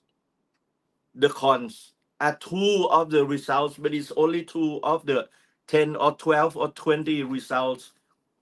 The rest are pros. For example, they will not admit that vaping can make you quit smoking. In the end, one of the sayings that had been coming out lately was that, well, it's just a switch. So now they don't consider smoking. They consider as nicotine addiction. So that's one other thing we still have to deal with. Plus, you know, you've heard that WHO FCTC, I think it was the COP7 or 8. They advise signatory parties. They said, okay, listen, after this meeting, after the session is over, you can go back and tell your country either ban or put some kind of regulations. In some countries, like in Thailand, they said WHO FCTC ordered us according to world tobacco laws. I'm going like, you know, WTF is that they cannot order us. Plus, there is no such thing as world tobacco laws. But anyway, they come back and they say like WHO FCTC, the Conference of Party, the COPs, said that we must ban. No, the line said it depends on each country whether you decide to ban or to regulate. But if you want to ban, then you have to be careful of consequences that will follow. Well, this is it's really repetitive. This is a kind of thing that we have to do all the time, just coming out with like, okay, this is what you said, but this is a full sentence. This is a full summaries. So we just have to keep hammering. Finally, you know, more and more people listen, and I don't really want to say fortunately or you know, like it started with cannabis. Plus, you can see lots and lots of vape shops here in Thailand. I mean, you just come to Thailand. A lot of friends coming from abroad, you know, say like, "Oh, I'm worried, I'm gonna get caught." I said, like, just don't bring anything. Ask Nancy, ask Edge, or ask anyone who had visited Thailand, you know, recently. I say like, so don't bring anything. We have everything ready. By the time you reach your hotel, it will be waiting for you. Easy. I mean, easier than pie. So you know, like the new government, this new government, they kind of see that, look, you know, ban is not the total ban is not a solution anymore. So we have to keep coming back, and we have to keep be persistent on what we do, especially, you know, we know it's the truth. I mean, So it's like it's like what Tomas was saying in the very beginning of today. You know, enough people are going to event, and Roberto, enough people are going to be out there vaping and using the product that they're just going to look dumb because they're not going to be able to stop it. You know, if it's about control, they've already lost that, especially, you know, in Mexico and in Thailand. And I can see the same thing happening in South Africa. I think the reason why this touched home so strongly is because my mom, before she passed from smoking related diseases, I had struggled. She never ever accepted the input around switching to vaping, and I don't believe for a moment that it would have, you know, saved her life. But the point is that she believed individuals like this particular doctor, as well as publications, you know, mainstream publications. We have a magazine that all, you know, all people of a particular demographic, in this case, older women, read religiously. It's something that it's just common, and that information prevented her from making the switch. Now, I'm not suggesting in any way that the switch could have saved her life, but the point is that it could save somebody's life. And it's based on this kind of information. This has real impact on a person's life when a doctor that has this level of standing makes such perverse statements around a product that is significantly less harmful. You know, using the adages of weed eater, you know, weed eaters in the vapes. It's just. But you know, it's macabre. It is macabre, but I mean, for example, Mark, okay, he transitioned a whole bunch of people in his family from smoking to vaping, right? A lot of them went back to it because all the stuff they saw in the news, like your mother, like we have the Women's Weekly and stuff, right?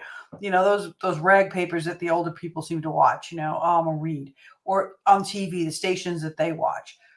The manipulation of that information has H, nice face.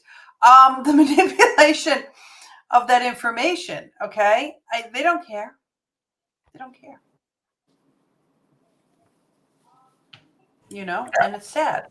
I mean, And that's what's triggered me. That's what's triggered me. And that's totally understandable. I mean, it is triggering. It is very triggering.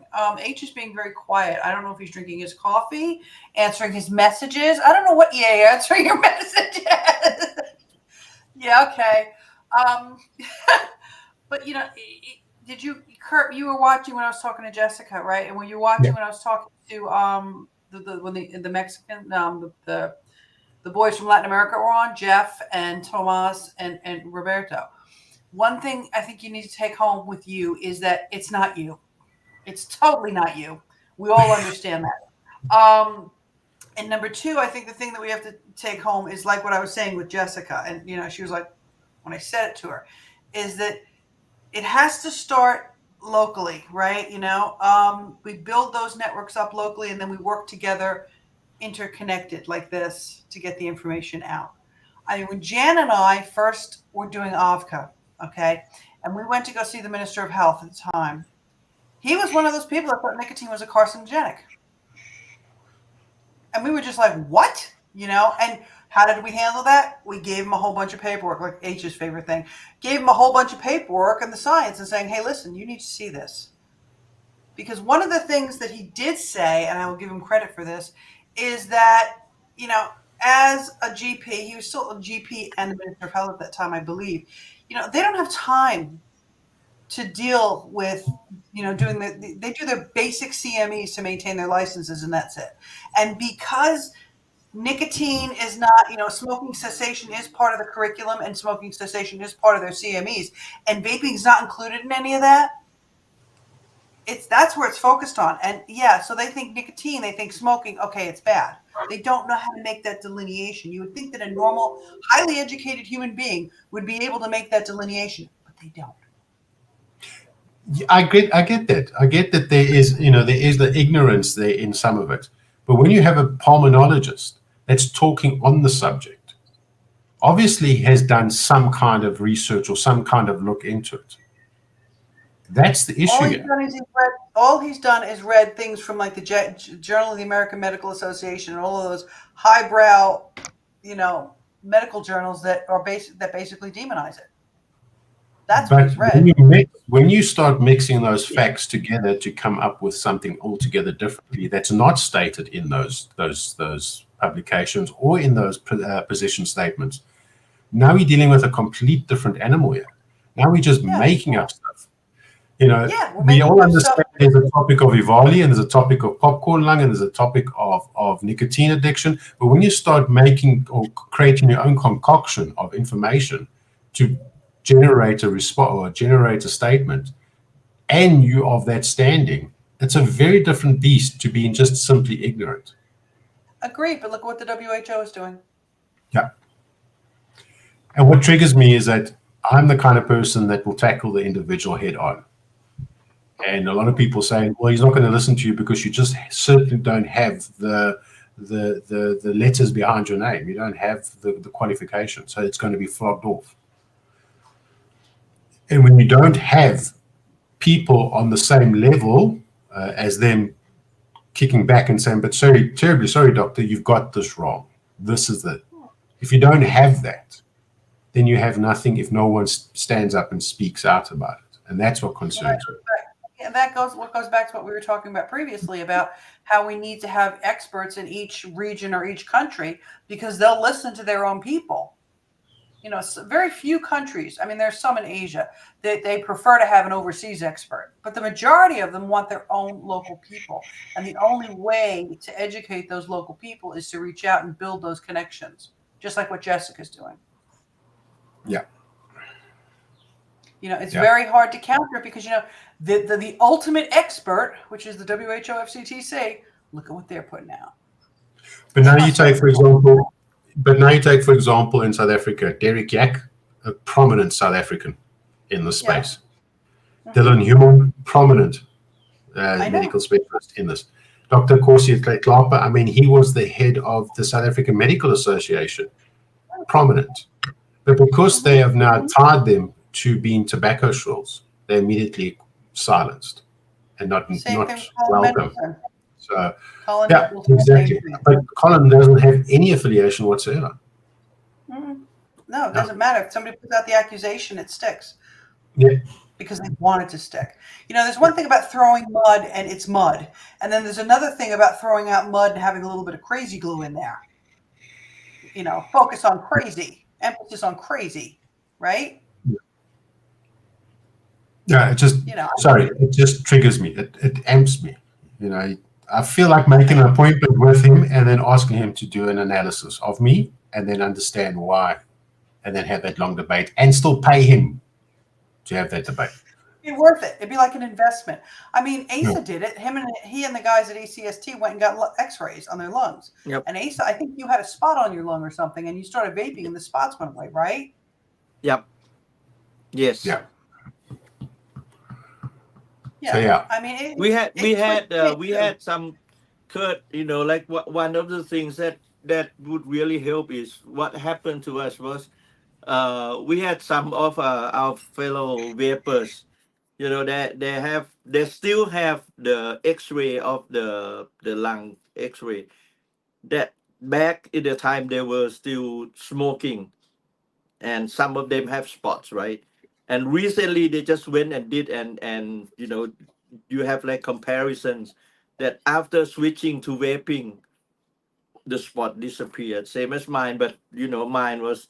The hospital didn't keep my record that far back, but I've got the words from the director of the hospital himself saying that my lung was much better and healthier. I mean, I want to ask and we did like about 20-30, we have like 20 or 30 vapors. I want to ask H something because he was involved in this far longer than I have. All right, H. When we first started doing advocacy, right? How was the way? Was it that whole handing in stacks of medical information to people, right? That's how you guys went about trying to educate them.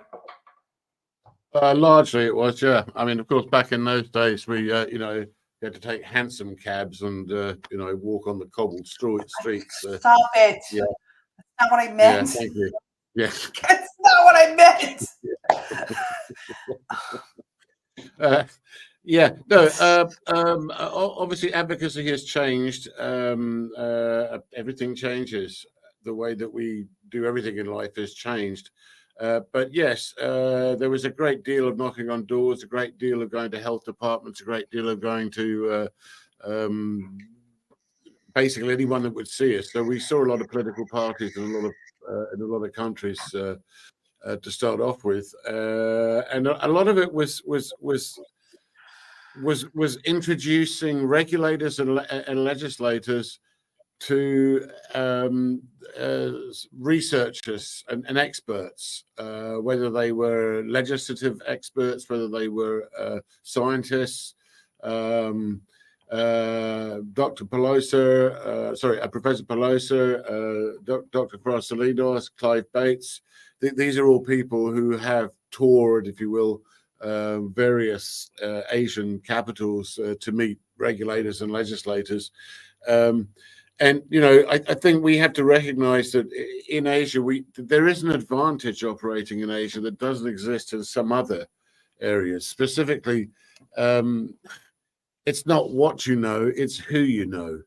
And it's not impossible to get in and see the people that actually make the laws, and perhaps not for too long, but you can get referrals to their, their staff and what have you. And to your point of the piles of documents, yes, that's a strategy that I recommend anybody employs, because at any point that you're sitting with a health committee or a Senate committee or a congressional committee or whatever, they're going to go, oh yeah, but there's no evidence. So that's the point when you bring out, in my case, 4,000 pieces of printed paper and thump them down with a satisfying thud on the counter. And say, here's 4,000 bits of paper that contain however many hundred bits of research which cover all the issues that you've discussed. And here's a flash drive with another 12,000 pages on it, which has another 400 or 2,000 or whatever additional bits of work. Now, this was, I'm talking about 2015, 2016. We have a much greater body of evidence behind us now, but it's not that they're going to read it. It just shuts them up when they say there's no evidence. Yes, there is. And at the end of the day, if you put it on the top of it, here is a list of what I've given you with the titles, right? Then they can at least read the titles, but they won't read them. They won't. But you've done their job for them by having handed them the evidence. They can't say they haven't done it. The other thing that we would make sure that we did was to inform the media, anybody that would listen, that we had done it, what we had turned over, what the contents are of this. This is what it is. This is why it's important, and this is why we did it, and this is why we gave it to these people. So they can't deny that they've had it. And it's written, in my opinion, very important. Whatever you do, if you write a letter to your MP, why not just drop a letter to your local newspaper or local online group, in your village or your town or whatever. I mean, whether it's WhatsApp or Viber or Line or whatever, there's a group. Hey, I wrote a letter to the MP. This is what I wrote. He can't say he didn't have it. This is what grassroots is about. That's how we did it then. And the way it's changed now is that a lot of it's, of course, moved online. Look at us now. Whereas before we would be sitting around a pub somewhere, thrashing it out. Now we're sitting here, which is fine because, but bear in mind that everybody has the same access, and some have far greater assets than we do to invest in their communications. I'm, of course, talking specifically about our anti-THR friends. Hi. Cabal. Cabal, hi. In terms of how it was done then, I believe it was effective insofar as THR in a number of countries is concerned, because we noticed through the activities that we were doing that in many cases, there were delays. In some cases, there were actual turnarounds, and I'm talking about at a country level. And it was able to set the stage for more. I don't want to say aggressive, but for more people to get involved in the space, and more names to come forward, and more stories to be told, and more vapors to emerge and say, hey, there's something to be something happening here. There is one other difference that I think it's important to note, that back in the old days, back in the days when we were out there pounding the streets, right? And Asa will know what I'm talking about here. There was a lot more engagement between vaporers and advocates, and I'm drawing that distinction between people who just vape because that they vape, they got it, and that's it. It's a personal choice. They've done it, and they've got their sources and whatever. There's no need in many cases for you to get involved in it. But back in 2014, 15, 16, 17, maybe into 2018, but by then it was dropping off. There were a lot of vapors, actual just normal general people engaged with the in those days relatively nascent consumer groups.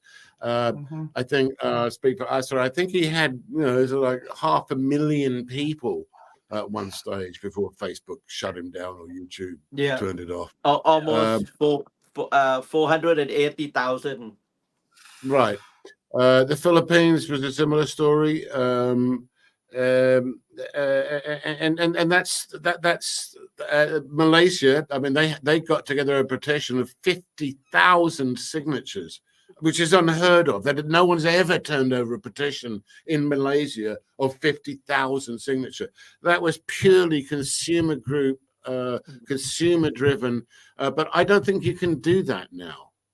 I don't think the interest from the consumers there. They've got what they've got. The reality set in, and there's this slow, crushing, prohibitionist, downward spiral. But you know who to call. Assar knows who to call. I know who to call. We all know who to call. So I'm all right, Jack. So do I really need to bother with sort of like writing a letter and all? And the answer is yes, because sooner or later you're going to call that person. He's going to be in prison, or he's going to shop you up to stay out of prison. It's just, I mean, and that, yeah.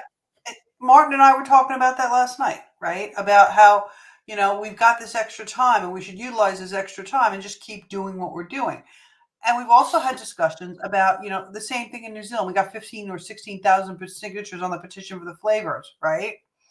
I couldn't do that today because, again, like H is saying, they become complacent. They've got what they've got, and they know if they need something, they know who they can call.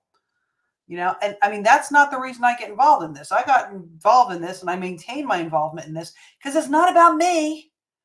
It's about the other people that they should have the option that I had. So if I could just make an add-on point there to put if you will, a positive spin on that reality.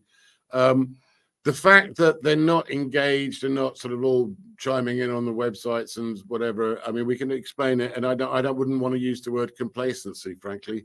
It's just there's no urgency. There's no real whatever. People have found their niche and whatever. My concern, as you've expressed, is for the people who have not discovered vaping and haven't got sources and avenues to find what they need and never will if the WHO, FCTC, and their minions and sponsors have their way. This is a tragedy, and it needs to be addressed.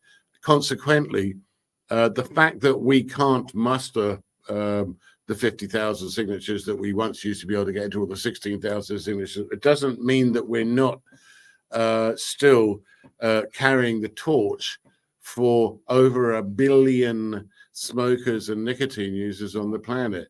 We are, in the same way that a politician is supposed to carry the torch for his or her constituents. They're not there watching everything he does. They're just relying on him to do that. And I think that's a very common human trait, that you would just, those guys have got that under control. Leave it to them. So I don't have to do anything. It's nothing for me to do here. Maybe I'll let them, maybe I won't. But that in and of itself is a challenge. But again, I would urge anybody that's an advocate or thinking about sort of picking up the cudgels.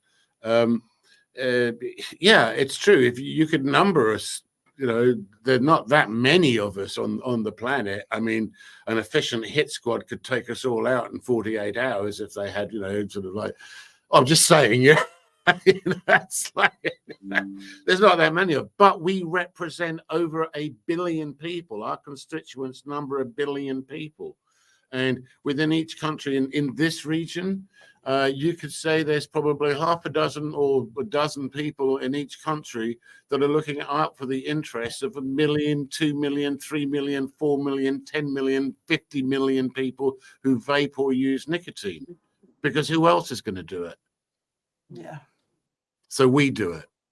So right people. I've got one thing to add to H's idea, like what H had mentioned earlier, is the way we do when we send letters to representative or send to the government or the prime ministers, we do it as registered mail. So there has to be recipient.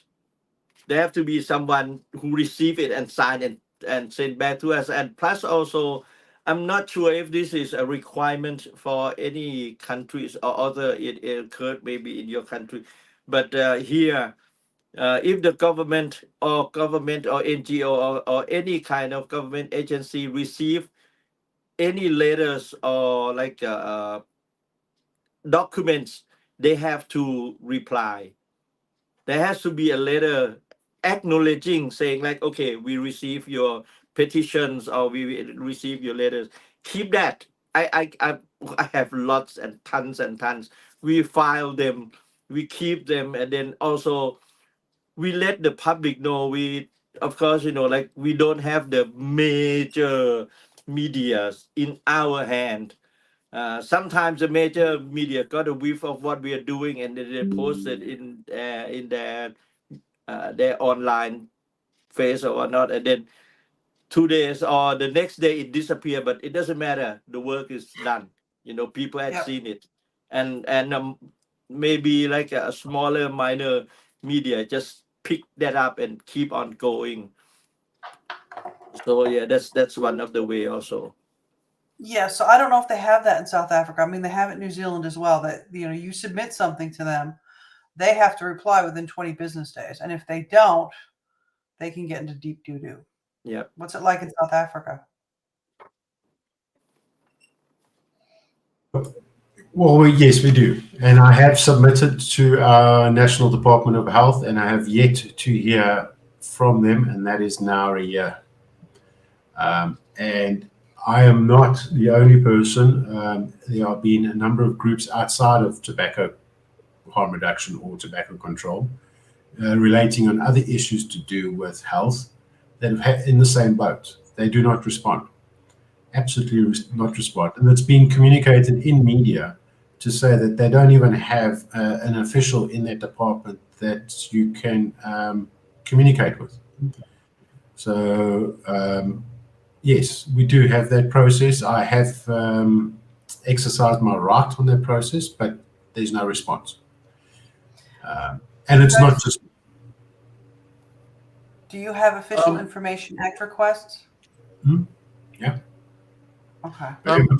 Again, look, I think Martin was pretty much on message yesterday when he kept repeating his mantra that just keep telling the story, just keep doing, just keep saying, just keep. I know how depressing it is.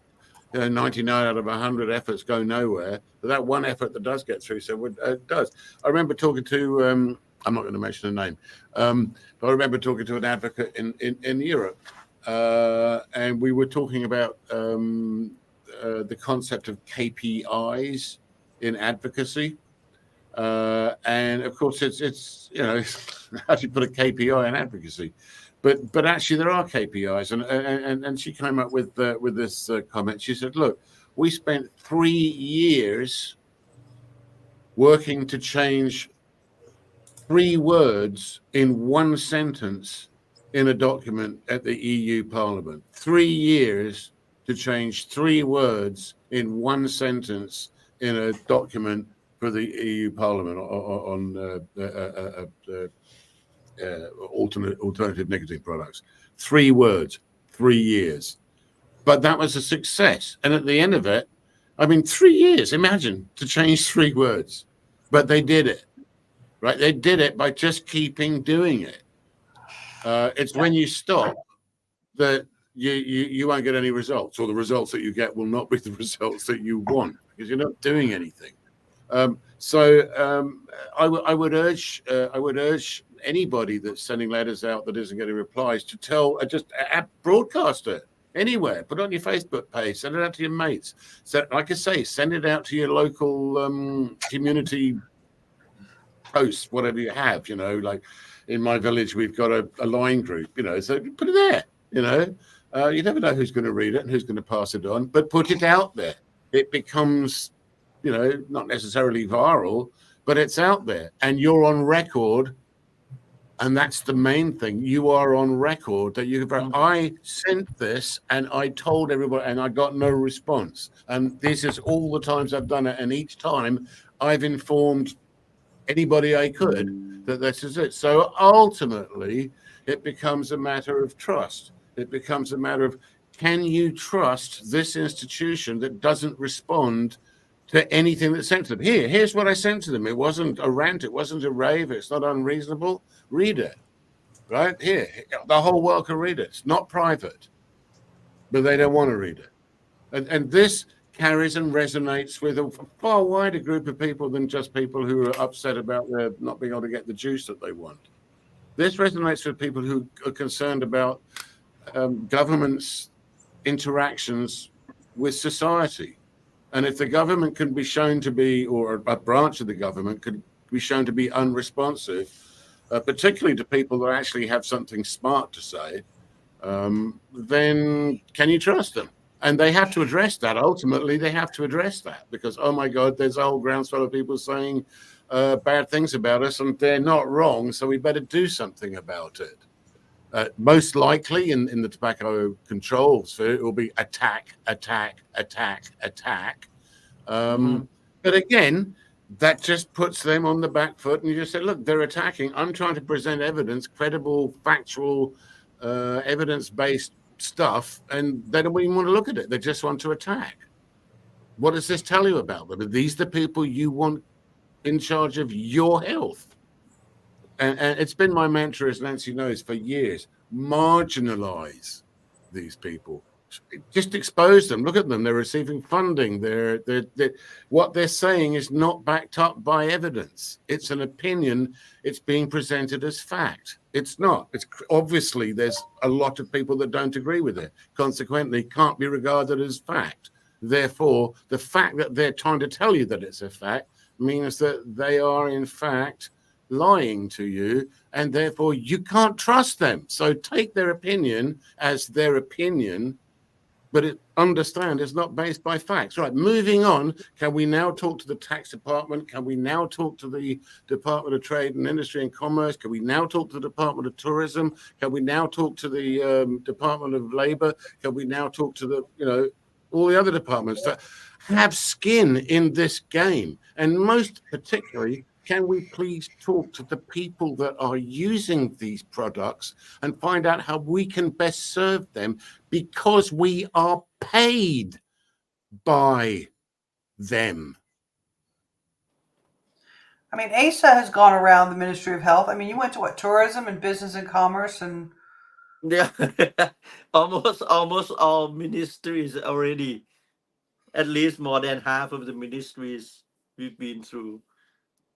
We've so met sometimes like you loads of circuit through the trap. ministers. Yeah, because it's all connected. Like a foreigner, a tourist got arrested. So that's Department of Justice, Tourism, Foreign Affairs, and you just keep on counting. Yeah. Sometimes it's not a straight line. Sometimes you got to take the circuitous route.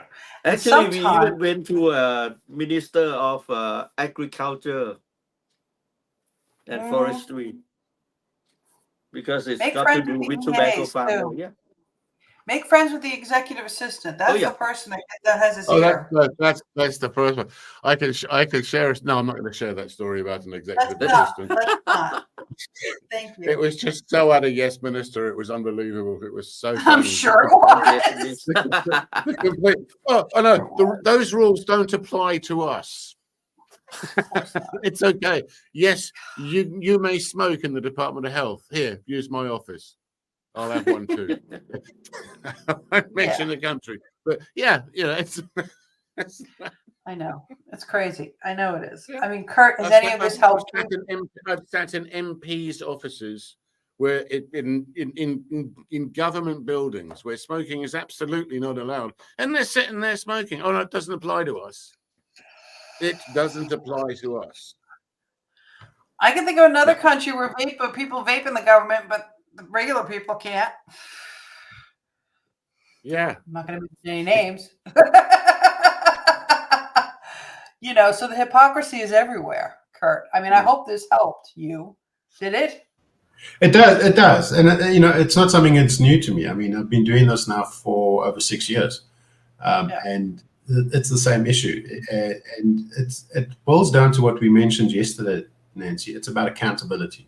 And when they don't feel that accountability, then the only thing you really have to wait for is the change of guard, or some massive scandal comes into across the board or across a table of an influential newspaper that is looking to generate those clicks. So it's always about accountability. But, as I said, I shared that link on the chat here, is that when it comes to our Department of Health, they don't respond to any of these access to information requests from anybody on any related thing. So again, it's about accountability. Who holds them accountable? Because it's certainly the only way we can hold them accountable is by voting them out.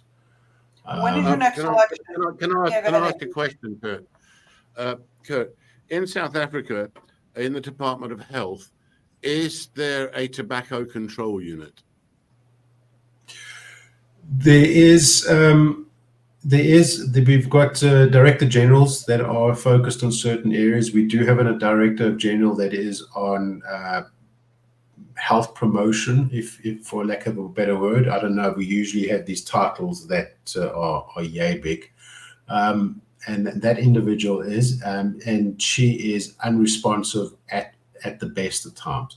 And Right. I've actually got a clip of her during the COVID pandemic where she had made publicly a statement that she believed that the oxygen that is used on smokers is a waste and it could be better used on COVID patients. So my if I could pursue my line of questioning so I can understand it a little better.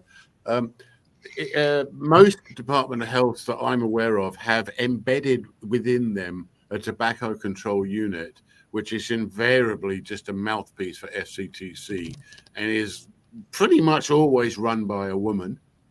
And these are bureaucrats, not elected politicians. So yes, we have the South African Medical Research Council, and they have a tobacco and alcohol unit, specialized unit, and the head of that unit is a Dr. Catherine Egber, who comes from the School of Glantz and John Hopkins. Right. So she is a bureaucrat, and she has presumably a team working for her to implement the policies and what have you. So okay, it sounds pretty much like every other Department of Health I've ever encountered in the region. So next question, how do they get their funding?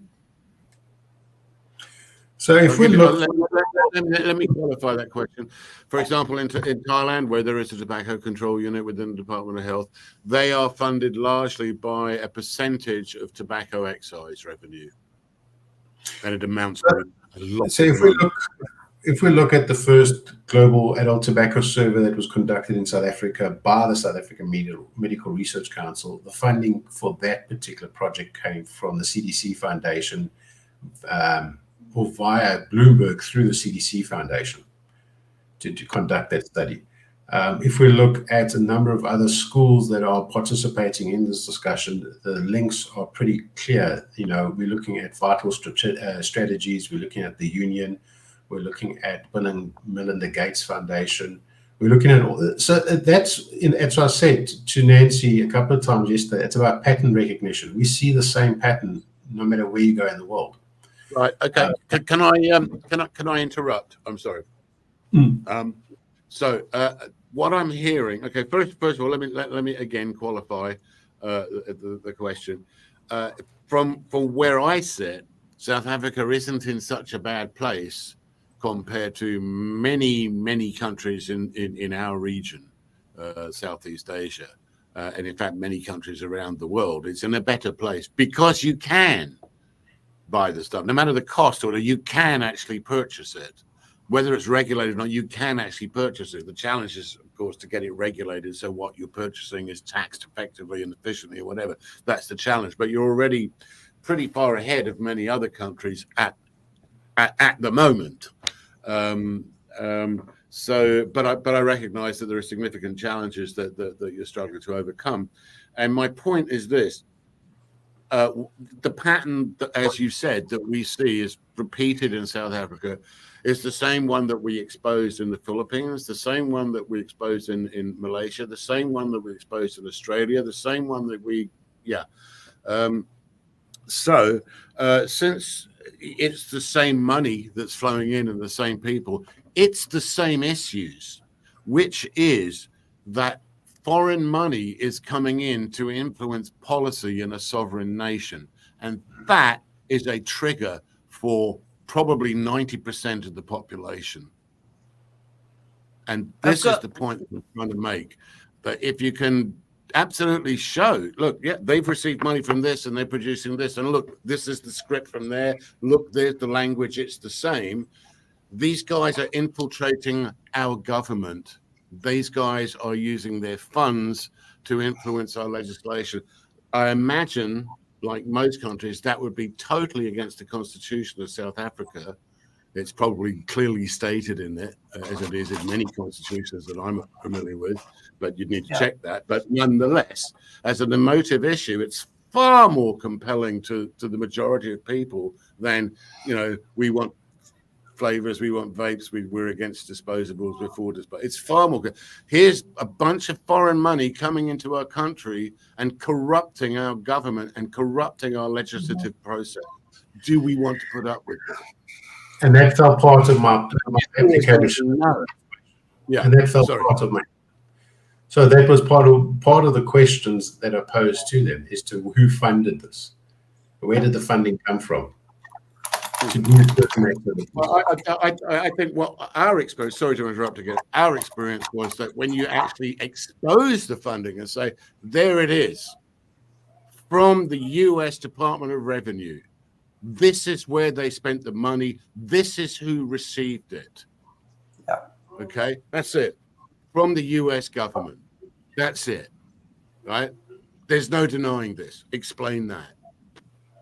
That So they puts did them the on the back Philippines. very, very much. It also negates, or serves to negate, any fake accusations that you're being funded or anyone's being funded by anybody other than, you know, your own salary. So did you approach through the US route, or did you approach through the local? No, look, the information from Bloomberg, anyway, the Bloomberg Foundation is required to file every cent that they spend anywhere in the world, because of the tax structure in the UK, in the US. Consequently, if you can dig through that information, it's there. We did, and we found it, and we shared it, and that was enough in the Philippines to cause an absolute uproar. And there's no reason why I wouldn't do the same anywhere else if you can do it. It's simply a thing of, here you are, here it is. Now, getting it is another story. We can talk about that off screen. But the information is there. It is accessible with difficulty. But when you have it, it's gold. And I have a question, Edge. We had already discussed about this, and you know, this may sound funny. I just found out that I think all of us have probably heard of Article 5.3, right? Article 5.3 of FCTC, and how it's being used against us, right? Do you know that there's a hub for, gosh, what's the word? A hub for translation of Article 5.3. A hub for translation of Article 5.3. It's a misinterpretation of Article 5.3. A what? A what? A hub. A center or a hub for translation. Half translation of 5.3. Okay, yeah. So actually, you know, like when they come with articles and regulations and whatnot between themselves, it should not have been something that you have to verify or translate, right? It's got to be something straightforward. But now that we say, hey, you are using Article 5.3 against us, which is not the main purpose of the founders of FCTC 20 years ago. And what's so funny was that the head of the hub of this translation 5.3, whatever, her name, like I said, you know, usually it's a female doctor. Her name is Professor Dr. Nantavan Vijit Watakan. and the hub is right here in Bangkok.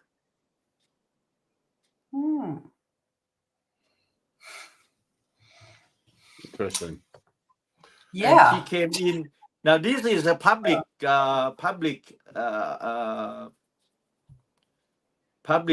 what's the word, knowledge, because you can go into the gov.th and you can find the like under I'll dig through it, but it's a public. Yeah. It's public information. Yeah. It's not something behind closed door because the So let agenda me has been verified. let me try to understand. You're saying that so any complaints about Article 5.3 go through this office in Thailand. Mm-hmm. So Something somebody like in that. Panama says, "Oh, there's a bunch of tobacco harm reduction guys wandering around Panama."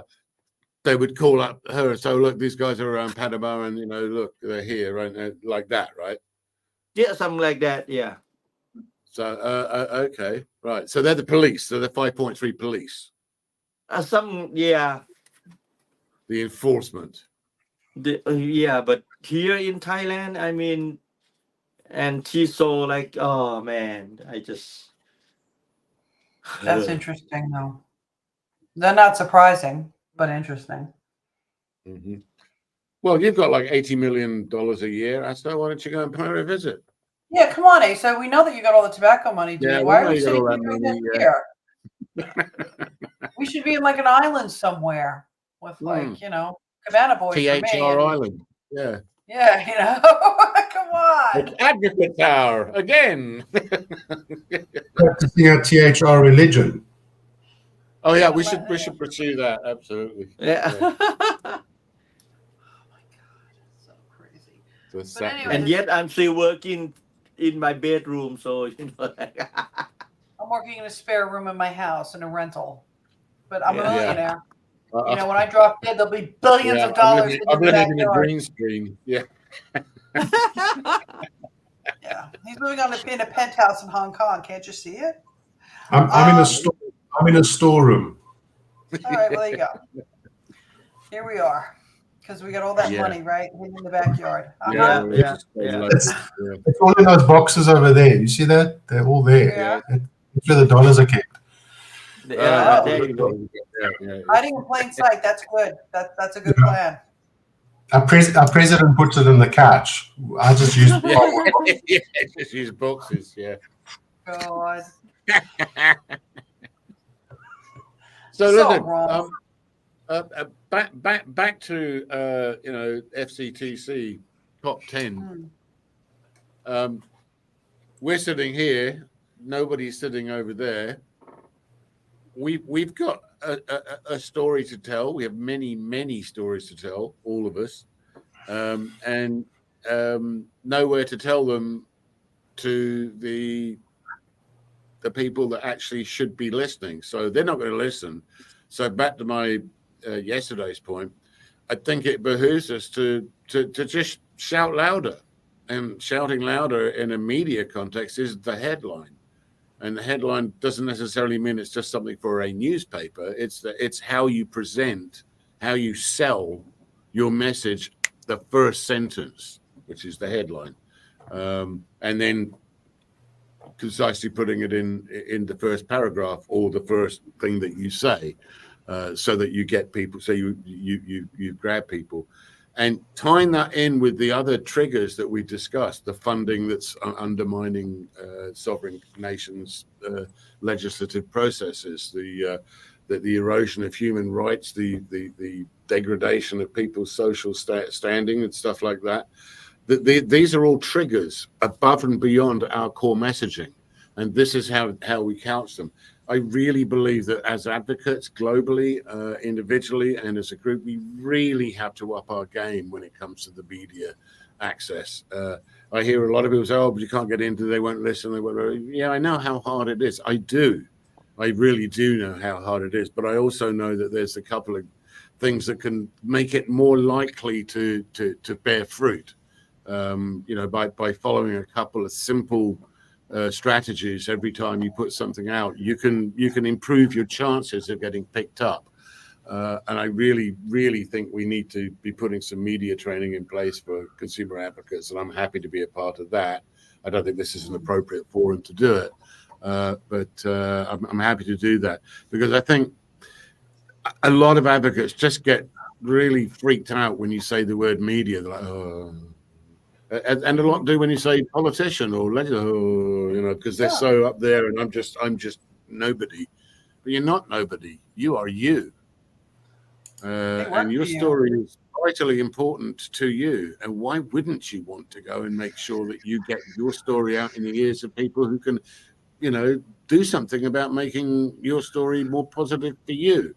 Because if your story is more positive for you, that will reflect on everybody around you.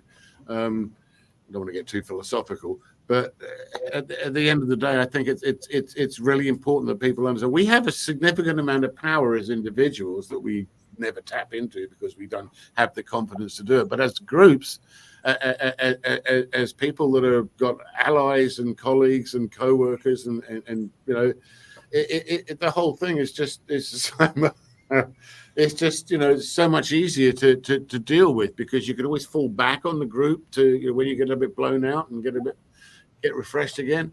So you're not actually alone. And think about it, there's I don't know how many tens of millions of people vaping on the planet, and I think I'm probably not dissimilar to most vapors who, when you see another vapor walking down the street or in a smoking area or whatever, it's like, all right, mate, yeah, what you got? Yeah. It's just there is that camaraderie in there. So we do have that passion in there because all of us vape with attitude. Yeah, I think it's a matter. I think that's great. That shirt's epic. I like that shirt. I think it's a matter of, and that's what I've tried to do all along, and it's what Jessica and I were talking about, was empowering people. Building them up so that you do matter. Your voice does count. And building that network of people up. I mean, I don't think any of us in our region would have been able to do what we did if we weren't all together. I think there is that power in that number, and that you've got somebody has your back. And reassuring. And that's why I was asking you about regional stuff yesterday. Who's your regional? Use that. I mean, shit. You're with Jess. Jess is like amazing. No, we work, and as I said, I worked with Aura, I've worked with Kessa, and I just think that there needs to be a real formalization, if you will, professionalism that needs to now move to the next step. I agree. It's got to come regional. Yeah. But that regional then needs to go into a global. So you then become almost a competitor to the FCTC. Because everybody does look to the FCTC as like the authority.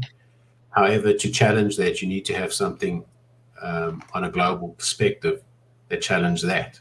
So the groups like INCO and World Vapors Alliance and all these global groups need to start thinking about forming a conference of the parties, conference of the cloud, COC. That sounds wrong. I mean, the thing is, the regions do work together. This is the thing that you're not, that the regions do actually meet up and they do work together and they do support each other. Okay, outside of INCO, outside of World Vapors Alliance, and the reason that.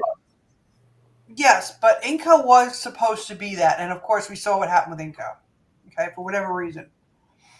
But one of the things that is possibly good that came out of that whole entire thing, which there wasn't much, but one of the things that was really good is that it caused the people in those regions to actually start working together better, okay? And in order to have something global work really well, the parts underneath, the foundation underneath needs to be solid. That foundation is your regions. Yeah. Okay. You don't want somebody coming in that you don't know, and they're coming in and okay, we're the boss, and we're going to tell everybody what to do, or it doesn't work like that. You got to build your foundation, and your foundation has to be solid, and then you can come together, just like any other marriage, or the way it's supposed to work anyway. You know, so that's why I focus. You know, I do the Asia Pacific stuff. But if you come to me, or if somebody from Europe comes to me, or somebody from Latin America, or you know anybody, the other guys in Africa, I'll help them. Yeah, absolutely, because I know we're all in this together. But the foundation has to be the regions. I really, really believe that. That's the one thing that came out of that whole horrible situation. And that's what, you know, that's why I keep saying to you, Kurt, the region.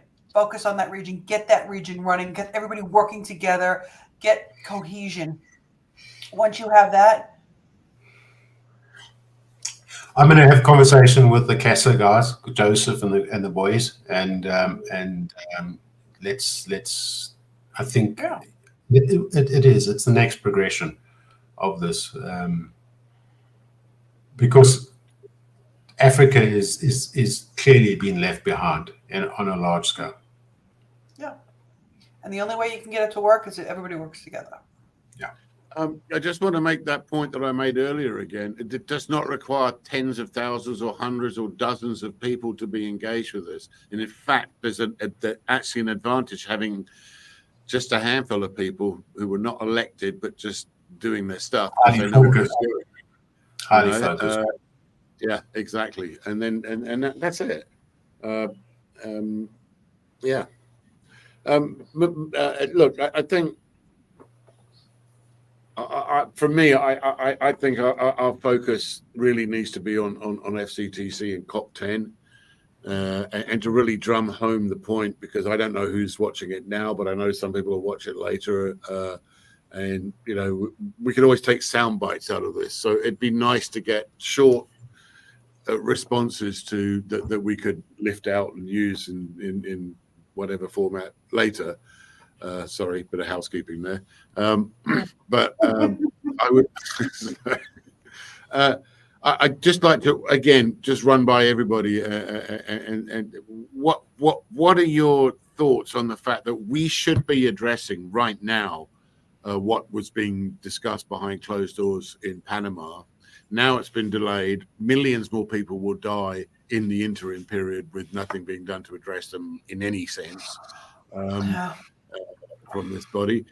So can I just go around and just ask everybody, starting with Nancy, what are your thoughts on the cancellation or the postponement of COP10, and where does that leave tobacco control, tobacco harm reduction, and consumer advocacy? I think it's a matter of perspective. My perspective is that this postponement actually works in our favor for a couple of reasons. One, it gives us time to better coordinate amongst ourselves our messaging so that we're all on the same page and saying the same thing. Two, it gives the UNCHR time to review the letter that came from the organizations, plus the harm reduction submissions that were required or requested from their special rapporteur. I think that it may be in our best interests or benefit to us that a lot of these delegates are probably really pissed off right now that they spent all that time and money and rigmarole to actually get to the FCTC and have it all canceled on them, because it's not easy to book those flights and it's not easy to book hotels, and the visas are a nightmare. Hopefully they all bought travel insurance and they're not too far out, but you know, it was really quite. There was a lot of disregard for the actual delegates in the way that this whole thing was handled, because they knew a month before they actually canceled it that it wasn't going to happen the right way. So I think we need to use those things, and we need to capitalize on those things to get ourselves not better organized per se, but better all together on the same message, and keep hammering it home until they finally do decide to do this. That's what I think.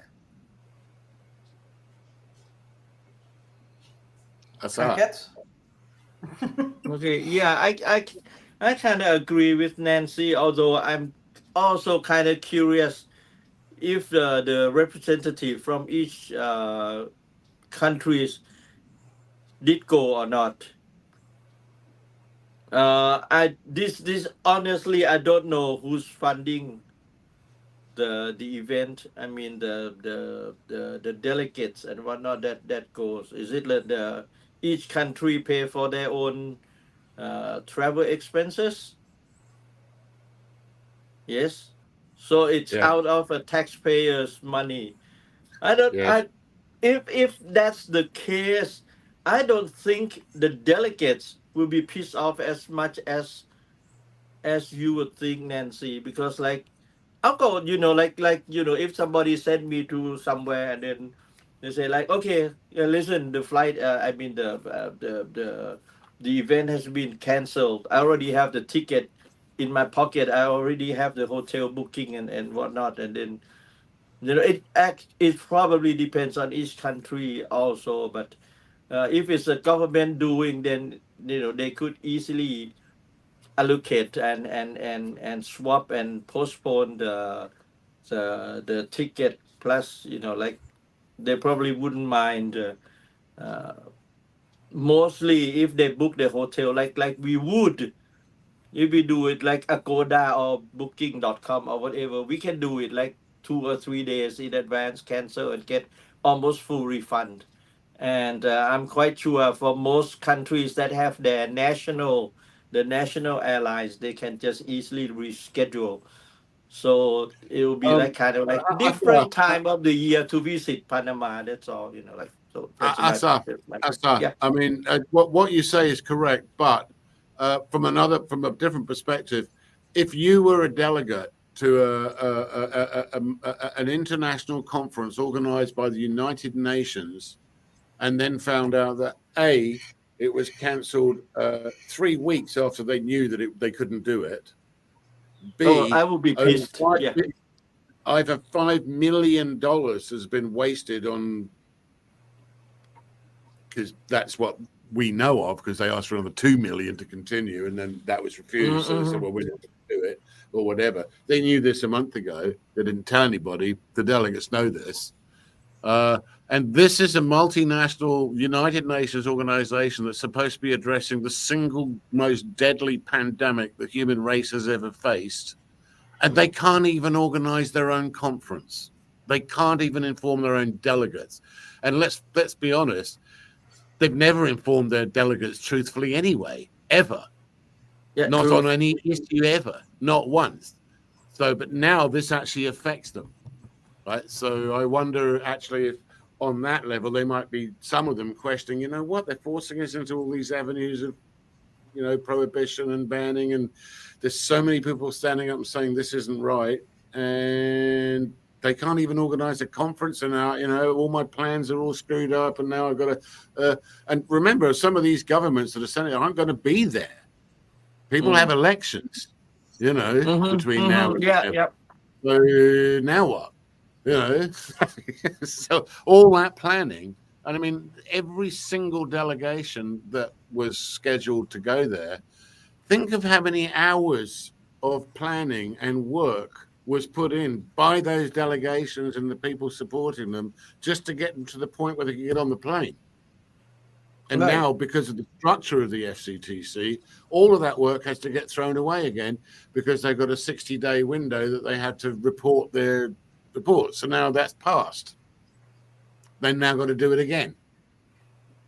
But we can, of course. I'm not saying that we cannot use that to our advantage. Like we definitely can, and this is a point that we can point out, like how futile is the FCTC in general, the FCTC COP in general. But I'm just like, what I pointed out was like, you asked if I'm the delegate, so it depends from person to person. But yes, definitely we can use that. Yeah, and it doesn't make any sense. It shouldn't, like it shouldn't be like that. Comment. Kurt, what's your take on this? I don't think anybody really cares. If we look at, I haven't seen any real outcry around anybody outside of our frame of reference. We talk about it quite extensively. We share it on Twitter. We indicate so forth. But outside of that, I don't think anybody really cares. Let's face it, these delegates, the bureaucrats, they don't fit the bill themselves. It's just put in a budgetary entry. I have to go to this thing, and now it gets cancelled. Oh, well, okay. I guess I'll move on and take a week off because I've booked everything else out. I don't believe for an instance that anybody that attends these things, well, it's maybe too much of a generalization. I think the majority of them actually just simply don't care. Let's just tick this box and move on. You know, they don't quantify and qualify anything. Sorry. Let me interrupt you.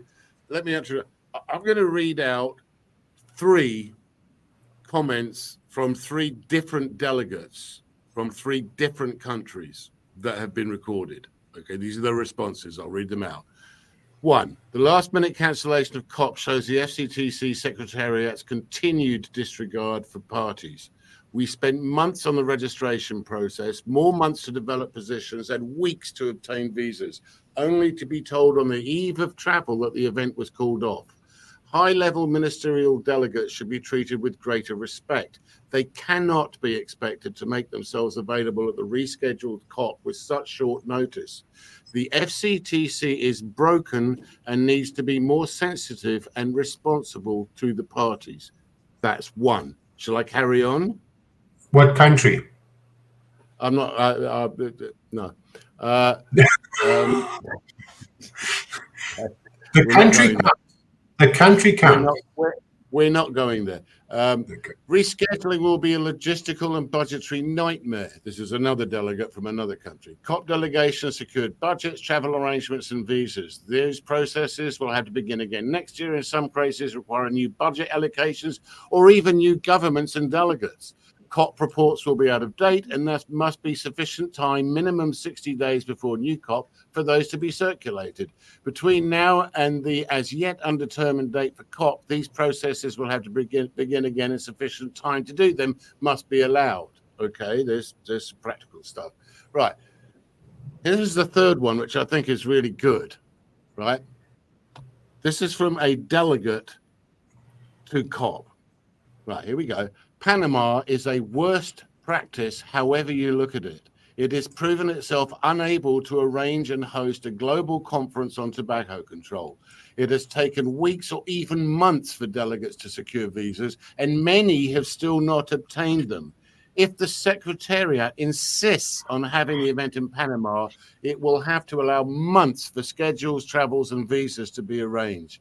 Presumably, security and conference facilities will have to be actually ready to host, as they were clearly not this year.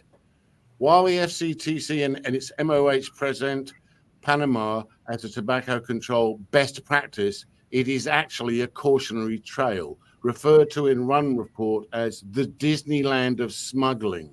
Nearly 90% of the market for tobacco products is illicit, unregulated, and untaxed. Smoking prevalence has not moved significantly. It's far from a logical venue for COP or the meeting of parties to the Protocol on Illicit Trade. That's just 3. Okay, so I'm not sure there is zero concern. I think there is some concern. Yeah. I mean, I know the delegates from New Zealand care. They're not, callous. They do actually care about this stuff. So. And that's what I'm saying. The country's important here. That's why I pulled back on my gross generalization. I'm saying the majority. The majority, because that's three delegates. Just 3 delegates of how many delegates were scheduled to be there. Is it an official statement from the country, or is it a statement from a delegate? A statement from a delegate. Yeah. From 3 delegates. But okay, like Pat said, I think, look, when somebody complains because they got a problem, there's going to be 5 people that don't, but they still have the same problem, right? I think one of the targets, if you will, that we've all been striving for is to get 1 country, 2 countries, 3 countries to stand up and say, no, there's your consensus gone, right? So no, you can't pass that. I believe that this kind of stupidity by the Secretariat just simply serves to help push a few more people towards thinking, you know what, this doesn't seem right. Because, you know, it's, you know, those 3 years, 3 sentences. Every little thing that we can do is going to help to push the dial, push the needle. And here they push the needle quite significantly themselves. We need to capitalize on that. We need to really start writing letters to delegates and saying, seriously, really, these guys who can't even organize a conference, and you think that they're qualified to, you know, be, no. You already know that there's a huge amount of contention over the so-called evidence that you're being thrown down your throat. You already are aware there's massive implications about the budgets and the funding. Is this really an association that you want to support and endorse? And I think for some delegations, it's going to be possibly not, given how they are. And that's why we have to keep those. My point is, at the media, how many media outlets had highlighted this total and utter cluster, as per Judy's words? Latin America, yes, but I think you've highlighted another point, and again, it's a negative, but has a positive side, which is that because the FCTC just keeps everything under wraps and just issues a press release every 2 years saying we're doing a jolly fine job and we're going to sort it all out. See you next year. Because that's all they do, and because media has no access to what they're doing, no one's talking to the media, right? It's not a hot topic, but it's what I. But again, the positive side of that is we have the capacity to turn it into a hot topic, and funding is one way of doing it. Funding's the only way. No, I don't mean that we get funded. I mean exposing the funding that's though. Hey, if anybody's listening and you want to fund us, hello. But I've got an empty box here. Yeah, really. Yeah, it's just one. Yeah. Yeah.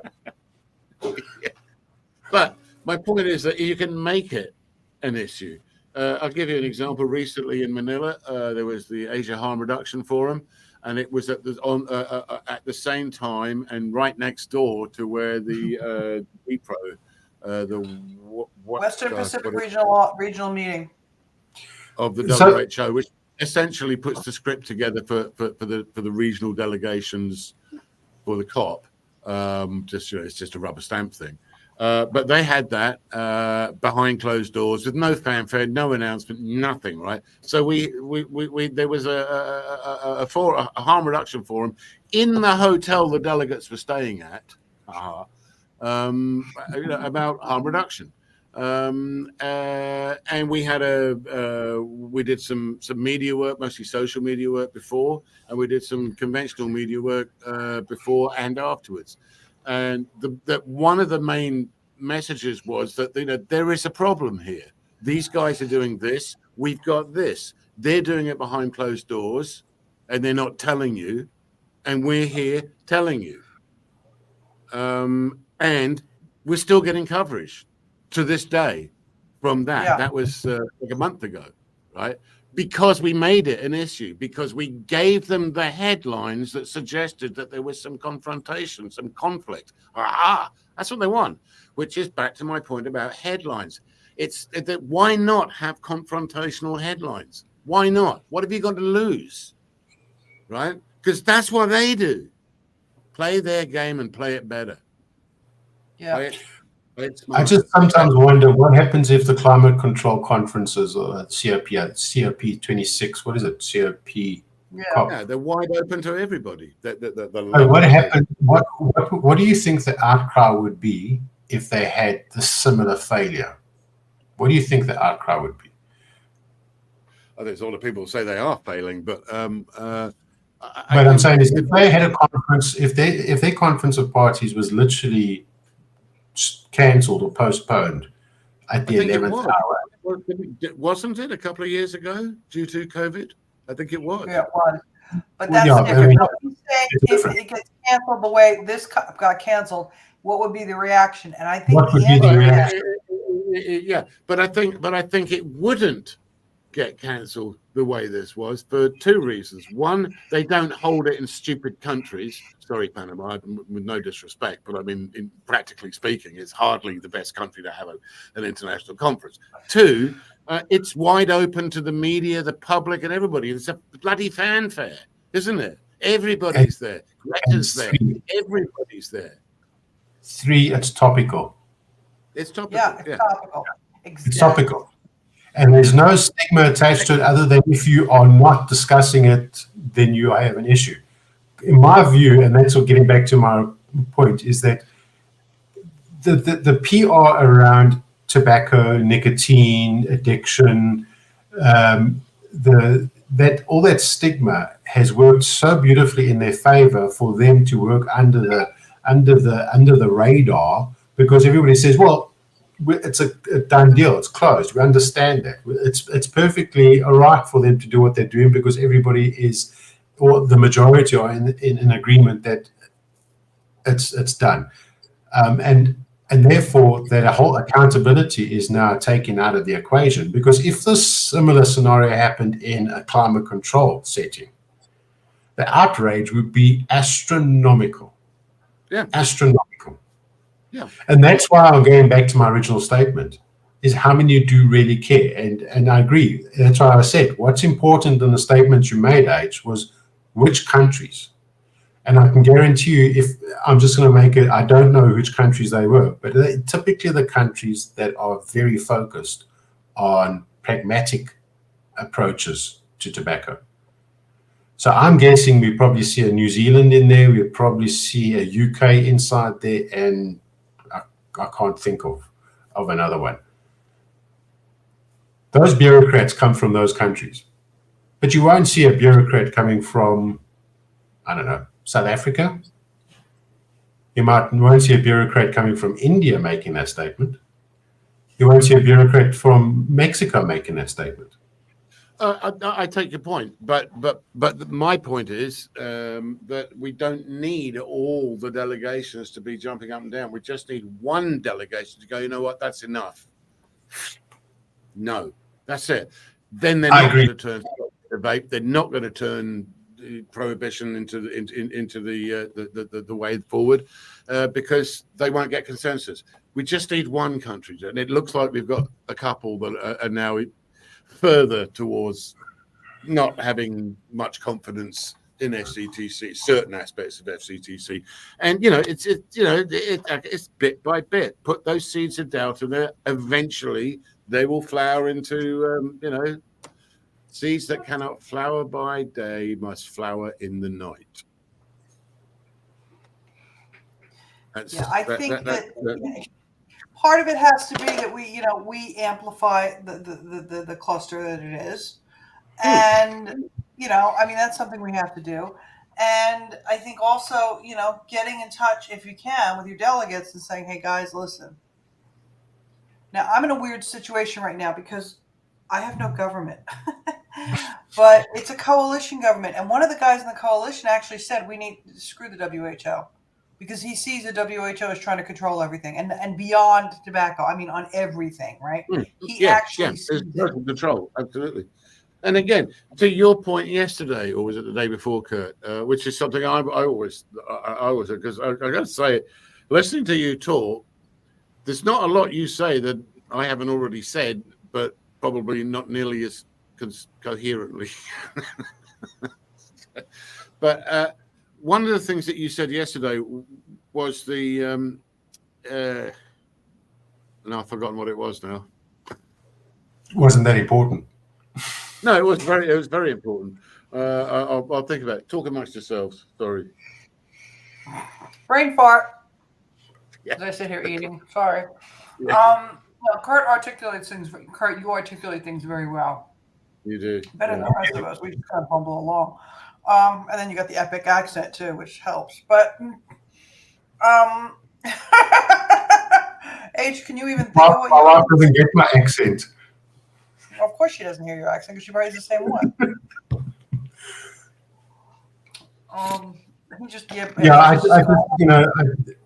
I think for me the FCTC is a royal cluster.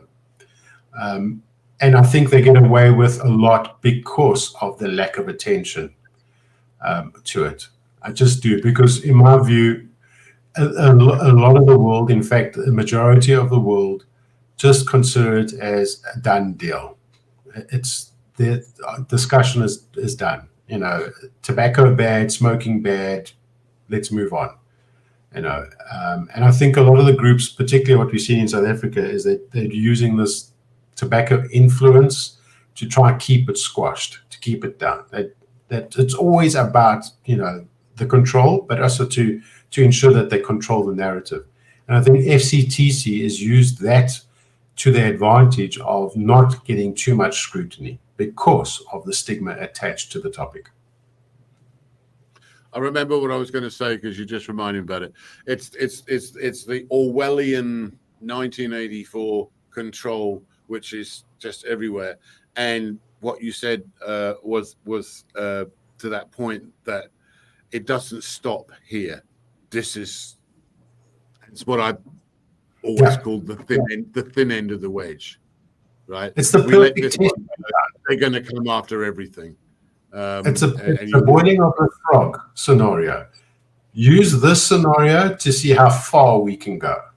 Then move it on to the next. Next is sugar.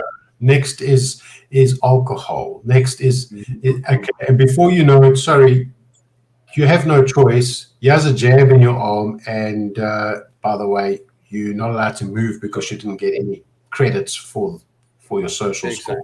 Yeah. Go in the blue door. Yeah. And FCT is the testing ground or the proving ground for how far they can push it. Which is why we have to continue shining the light as brightly as possible as we can to make it an issue, which means we have to find the triggers. And we've identified some of them, but there are more. You know, because the only way that we are going to get this more resonant is by sparking outrage, and there's every reason to spark outrage. There's so much cause to be outraged by the way that this whole tobacco harm reduction sphere has just been manipulated, crushed, shit on. Sorry, but just you know, there's just so much, and it's a rights issue, and there is a tipping point where the average human being is going, wait a minute, that's not right. Oh, they could do that to me. They could take away put in whatever it is that they like. Yeah. They're already talking about it, H. Huh? They're already talking about it. They're already talking about, you know, the obesity epidemic and sugar. I mean, they're already doing it. But I can tell you this. They can talk. I've seen so many things that have been talked about in my storied life that didn't come to anything because people stood up and said, no. Yeah. Just no. We're not going to go for it. You pass that law, you got a problem. Yeah. Okay. You pass that law. Look, you've got a problem, right? And you know, laws don't get repealed much, but around where we live, they just don't get enforced. Well, yeah. I mean, and this is something that Kurt and I talked about, and we're going to end on this once we finish this little round of discussion. Is this the pandemic treaty? Now, you and I have talked about it, H. Kurt and I have talked about it. Okay, this pandemic treaty. This is the real. They're going to be pushing this one. I want to see what happens with this, because this is, you know, is there going to be another pandemic? Absolutely, there's going to be another pandemic. Is everybody going to sign up to this? There's a pandemic going on right now, by the way. They're not handling that one particularly well, but anyway, sorry, carry on. Okay, but everything that, you know, around this pandemic treaty and around this health information thing, you know, they are, like Kurt said, they're pushing the envelope to see how far they're going to go. And that's the thing that's how we get John Q. Public to understand what we're up against, because you know what? It isn't just us. What about this? Yeah. You know? Yeah. I mean, there was a time, I'm going to say this publicly, there was a time, I got my COVID vaccines and I got my booster, okay? They call me up and keep asking me if I want to have another booster, and I'm like, no. How many boosters of the same vaccine am I going to get? You know, that'd be like taking a polio sugar cube every year. I'm not going to do that. Never mind the fact that I got it and I didn't even know I had it at that time, which was insane. you know, it's that the control thing. That's the thing that's going to be the tipping point, and that's the thing that we have to use to get, you know, John Q. Public to say, hey, wait a minute, hold on a minute. And I have to say that I'm not, people that know me know I'm not particularly optimistic in general. I have a fairly pretty dark age. Yeah, but that said, I do have faith in humanity. You know, the way I see existence and what have you is it's energy, and you know, there is a growing swell of people who are discontent with many aspects of their governments and the government's policies and the way they behave themselves and the way that things are run or not run. So I think that we are getting to the point where governments are going to find themselves in the position where they either just say full on we're Putin, in which case game over, or you know what, if we want to not end up in a situation where there's a Putin running our country, we better start giving something to the people. And what we want isn't a big ask. It actually isn't. I mean, from a scientific point of view, it's a really smart ask because, hey, this is going to help the health of our people. So from a purely pragmatic, humanistic perspective, this is the right thing to do. The fact that it's not being done is another story. But looking forward, I believe that we are approaching a place where some governments are going, you know what? Why are we making such a fuss about it? We've got enough people who upset and pissed off about all the other policies and the realities and the inflation and the war and the worry or whatever. Let's give them something that you know, whether it helps them or not. Apparently it does. According to them, it doesn't. But does this hurt us? No, we earn taxes from it. Doesn't hurt us. Doesn't hurt us. If it's just as harmful as cigarette smoking, if it is, which it isn't, it's 95% at least safer. But if it is, and there's no difference, what changes? Actually, what changes? Because they're going to smoke anyway if they don't give it to them. You know. But that's what Roberto was saying. Roberto was saying there's going to be so many people using it that there's going to be no point in banning it because it's going to be there anyway. And even if they did ban it, they're going to get it anyway. So you've lost control of it. As we've always said, you ban something, you lose control of it. And I think ultimately any government that's not run by Putin, and even some that are, because yes, I can give you that because they are happy now. There's a whole bunch of people that now love me because I gave them what they want. So even that is, you know, it's a gift, if you will, within the remit of any legislature to give to the electorate. Oh, here's something that, you know, it's a personal thing. It's actually not as contentious. But clearly, it's contentious to a growing number of the electorate, and we don't want to piss them off. And it's something we can easily just deal with. So there you go. There you go. You got your stuff now. You happy? Fine. Don't bother us anymore. Done. Yeah. But I think that's where we will ultimately, whether it happens in my lifetime or not, that I don't know. Yeah, but there will always be pressures from the I'm gonna use the word doctors lightly, the so-called doctors, which they will bring in hordes of like Parents and Teachers Association, school, you know, the white school, and you know all these pulmonary, the lung, especially the youth control, the youth, and you know, always there will always be this group of people. But we have to look at the benefit. There's nothing new there, but we all know, all of us know, that is not a difficult problem to legislate. No, it's not. It's a difficult problem to enforce. But any government that hasn't already legislated against allowing youth to access any nicotine product is failing in their duties. Just failing in their duties. That is the first thing that you should do. Okay, this is an adult product. Now let's deal with it as an adult product. The problem is that many countries didn't do that, or if they did do it, they realized that the enforcement is a problem. So now let's just carry on with that. But fundamentally, I think the issue is really not about children. and it's not about adult choice, and it's not about harm reduction, and it's not about tobacco control. It's about money and tenure. That's what I think it's actually about, which is why I say exposing the funding demonstrates that very clearly. Look, these people have got this thing to say, which isn't supported by any evidence, and they're paid to say it. Look who's paying them, and look what they say. Oh, look, they're saying exactly the same thing. This is not science. This is not research. This is marketing. Yep.